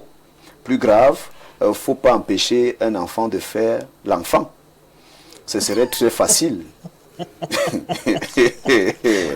Patrick depuis Garoua. Non, moi je ne suis pas d'accord. Hein. Jusque-là, Jeanne n'est pas d'accord. Un enfant ne fait pas l'enfant. Alors, bonjour à vous, désolé pour le retard. C'est Mélissa de Yaoundé. Il faut envoyer les enfants au village. Merci, merci à vous. Bonjour à tous et bonne fin de semaine. Chaque enfant, tous les enfants n'ont pas les mêmes mentalités, je crois que c'est ce que vous voulez dire. Merci beaucoup, hein, chers téléspectateurs. Merci à vous, chers panélistes. Hein. Nous avons donné un peu plus de temps à nos téléspectateurs. Il est 11h passé de 51 minutes. Peut-être un mot, Jeanne Rosine, pour sortir. Oui, un mot juste bien éduquer nos enfants, leur donner tout l'amour que nous avons et avoir assez de temps pour nos enfants.